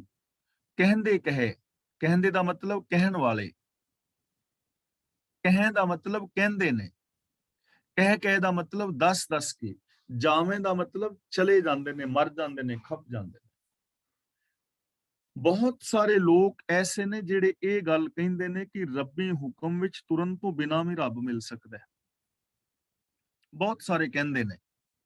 ਬਹੁਤ ਸਾਰੇ ਲੋਕ ਕਹਿੰਦੇ ਨੇ ਸਮਾਧੀਆਂ ਲਾਉਣ ਨਾਲ ਰੱਬ ਮਿਲ ਜਾਏਗਾ, ਦਸਮ ਦੁਆਰ ਵਿੱਚ ਪ੍ਰਾਣ ਚੜਾਉਣ ਨਾਲ ਰੱਬ ਮਿਲ ਜਾਏਗਾ, ਜੰਗਲਾਂ ਵਿੱਚ ਜਾਣ ਨਾਲ ਮਿਲ ਜਾਏਗਾ, ਬਾਬਿਆਂ ਦੇ ਡੇਰਿਆਂ ਤੇ ਜਾਣ ਨਾਲ ਮਿਲ ਜਾਏਗਾ। ਗੁਰੂ ਸਾਹਿਬ ਕਹਿੰਦੇ ਨੇ ਸਭ ਨਿਰਰਥਕ ਨੇ। ਕਹਿੰਦੇ ਕਹੇ, ਕਹਿਣ ਵਾਲੇ ਕਹਿੰਦੇ ਨੇ, ਕਹਿ ਕਹਿ ਜਾਵੇਂ, ਕਹਿ ਕਹਿ ਕੇ ਚਲੇ ਜਾਂਦੇ ਨੇ, ਮਰ ਜਾਂਦੇ ਨੇ। ਜਾਵੇਂ ਦਾ ਮਤਲਬ ਮਰ ਜਾਂਦੇ ਨੇ, ਪਰ ਮਿਲਦਾ ਨਹੀਂ। ਤੁਮ ਸਰ ਅਵਰ ਨਾ ਕੋਈ, ਪਰ हे ਪ੍ਰਭੂ ਇੱਕ ਸੱਚਾਈ ਇਹ ਹੈ ਕਿ ਤੇਰੇ ਵਰਗਾ ਕੋਈ ਨਹੀਂ, ਯਾਨੀ ਤੇਰੇ ਗੁਣਾਂ ਦੇ ਬਰਾਬਰ ਕੋਈ ਹੋਰ ਕਰਮ ਨਹੀਂ ਹੈ।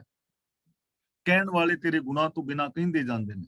ਗੁਰੂਦੇਵ ਨੇ ਜਪਜੀ ਸਾਹਿਬ ਵਿੱਚ ਵੀ ਕਿਹਾ ਹੈ ਨਾ, ਅਸਾਂ ਵਿਚਾਰਿਆ ਸੀ, ਜੇ ਕੋ ਖਾਇਕ ਆਖਣ ਪਾਏ ਉਹ ਜਾਣੇ ਜੀਤੀਆਂ ਮੂੰਹ ਖਾਏ, ਕਿ ਜੇ ਕੋਈ ਮੂਰਖ ਬੰਦਾ ਇਹ ਕਹੇ ਕਿ ਮੈਂ ਰੱਬ ਦੀ ਰਜ਼ਾ ਤੋਂ ਵੇ ਆਫ ਜਿਹੜਾ ਲਾ ਆਫ ਨੇਚਰ ਹੈ ਇਹਦੇ ਤੋਂ ਬਾਹਰ ਵੀ ਕੁਝ ਕਰ ਸਕਣਾ, ਤਾਂ ਉਹ ਮੂਰਖ ਹੈ। ਉਹਨੂੰ ਮੂੰਹ ਤੇ ਖਾਣੀਆਂ ਪੈਣਗੀਆਂ, ਮੀਨਸ ਉਹਨੂੰ ਨਮੋਸ਼ੀ ਵੇਖਣੀ ਪਵੇਗੀ, ਰੱਬੀ ਰਜ਼ਾ ਤੋਂ ਬਾਹਰ ਕੁਝ ਕਰ ਨਹੀਂ ਪਾਏਗਾ। ਜਿਵੇਂ ਮੈਂ ਬੇਨਤੀ ਕਰ ਰਿਹਾ ਰੋਜ਼ ਕਿ ਜਿੰਨੇ ਵੀ ਸਾਡੇ ਬਾਬੇ ਨੇ, ਅਸੀਂ ਕਹਿੰਦੇ ਆ ਨਾ ਉਹਨਾਂ ਵਿੱਚ ਕਰਾਮਾਤਾਂ ਨੇ, ਮੈਨੂੰ ਕੋਈ ਪ੍ਰੋਬਲਮ ਨਹੀਂ ਕਿ ਉਹਨਾਂ ਵਿੱਚ ਕਰਾਮਾਤਾਂ ਨਹੀਂ, ਮੈਂ ਵੀ ਮੰਨ ਲਾਂਗਾ, ਸਗੋਂ ਵਧੀਆ ਹੈ। ਹੁਣ ਤੇ ਉਹਨਾਂ ਕੋਲ ਮੌਕਾ ਹੈ ਕਿ ਆ ਕਰੋਨਾ ਨੂੰ ਕਰਾਮਾਤ ਨਾਲ ਖਤਮ ਕਰ ਦੇਣ ਤੇ ਸਾਰੀ ਦੁਨੀਆ ਸੁਖੀ ਹੋ ਜਾਏ, ਪਰ ਐਸਾ ਹੈ ਨਹੀਂ ਨਾ, ਸਿਸਟਮ ਤੋਂ ਬਾਹਰ ਕੁਝ ਹੋ ਨਹੀਂ ਸਕਦਾ। ਫੜਾਂ ਜਿੰਨੀਆਂ ਮਰਜ਼ੀ ਮਾਰੀ ਜਾਣ, ਮੈਂ ਮਾਰੀ ਜਾਵਾਂ, ਤੁਸੀਂ ਮਾਰੀ ਜਾਓ, ਇਹਦੇ ਨਾਲ ਕੀ ਫਰਕ ਪੈਂਦਾ? ਆਪਣੀ ਮੱਝ ਦੇ ਸਿੰਘ ਦਿੱਲੀ ਤੋਂ ਲੈ ਕੇ ਲਾਹੌਰ ਤੱਕ ਬਣਾ ਲਓ, ਇਸ ਤੋਂ ਲੰਮੇ ਕੀ ਫਰਕ ਪੈਂਦਾ? ਝੂਠ ਹੀ ਬੋਲਣਾ ਨਾ।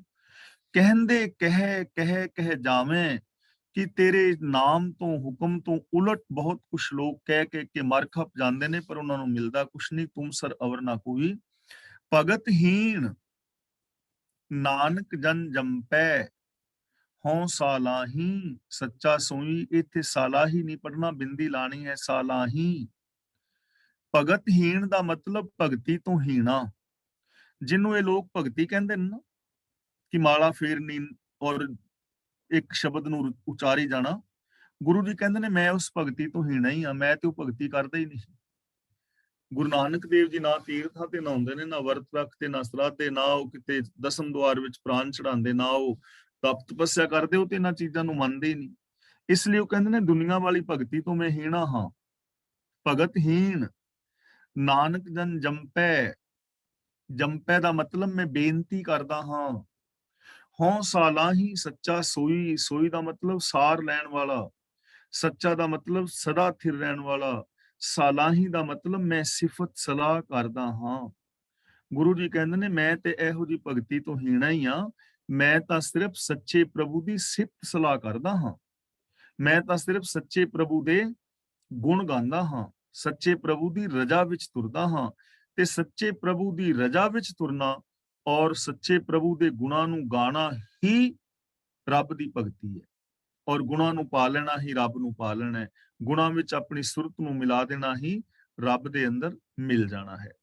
ਤਾਂ ਗੁਰੂ ਸਾਹਿਬ ਜੀ ਰਹਿਮਤ ਔਰ ਬਖਸ਼ਿਸ਼ ਕਰਨ, ਅਸੀਂ ਗੁਰਬਾਣੀ ਨੂੰ ਆਪ ਪੜ੍ਹੀਏ, ਆਪ ਅਰਥ ਭਾਵ ਵਿਚਾਰੀਏ, ਗੁਰਬਾਣੀ ਮੁਤਾਬਕ ਜ਼ਿੰਦਗੀ ਜੀ ਕੇ ਆਪਣੇ ਜੀਵਨ ਨੂੰ ਸੌਖਿਆਂ ਸੁਖਾਲਿਆਂ ਕਰੀਏ, ਮਾਣ ਆਦਰ ਹਾਸਲ ਕਰੀਏ ਔਰ ਇਸ ਸੰਸਾਰ ਨੂੰ ਤੇ ਆਪਣੇ ਪਰਿਵਾਰਾਂ ਨੂੰ ਸਵਰਗ ਦੇ ਅੰਦਰ ਬਦਲਣ ਦਾ ਯਤਨ ਕਰੀਏ। ਇੱਥੇ ਮੈਂ ਖਿਮਾਦਾ ਜਾ ਚੁੱਕਾ। ਅੱਜ ਦੇ ਇਹਨਾਂ ਦੋ ਸ਼ਬਦਾਂ ਦੀ ਵਿਚਾਰ ਵਿੱਚ ਜੋ ਅਸੀਂ ਵਿਚਾਰੇ ਨੇ, ਜੇ ਕਿਸੇ ਵੀਰ ਭੈਣ ਦਾ ਕੋਈ ਸਵਾਲ ਹੈ ਤਾਂ ਉਹ ਸਵਾਲ ਕਰ ਸਕਦੇ ਹੋ, ਤੇ ਜੇ ਕਿਸੇ ਵੀਰ ਭੈਣ ਨੇ ਆਪਣੇ ਵਿਊਜ਼ ਦੇਣੇ ਨੇ ਕਿ ਤੁਹਾਨੂੰ ਇਹ ਵਿਚਾਰ ਕੈਸੀ ਲੱਗੀ, ਤਾਂ ਉਹ ਆਪਣੇ ਵਿਚਾਰ ਦੇ ਸਕਦੇ ਹੋ। ਹੁਣ ਵੀਰ ਤਰਲੋਚਨ ਸਿੰਘ ਜੀ ਅਨਮਿਊਟ ਹੋ ਗਏ ਨੇ, ਕਲਾਸ ਦੀ ਅਗਲੀ ਕਾਰਵਾਈ ਉਹ ਕਰਨਗੇ। ਤੇ ਫੇਸਬੁੱਕ ਤੇ ਜਿਹੜੇ ਵੀ ਮੇਰੇ ਵੀਰ ਜੀ ਸਰਵਣ ਕਰ ਰਹੇ ਨੇ ਭੈਣਾ, ਉਹਨਾਂ ਸਾਰਿਆਂ ਦਾ ਮੈਂ ਤਹਿ ਦਿਲੋਂ ਧੰਨਵਾਦ ਕਰਦਾ ਹਾਂ। ਵਾਹਿਗੁਰੂ ਜੀ ਕਾ ਖਾਲਸਾ, ਵਾਹਿਗੁਰੂ ਜੀ ਕੀ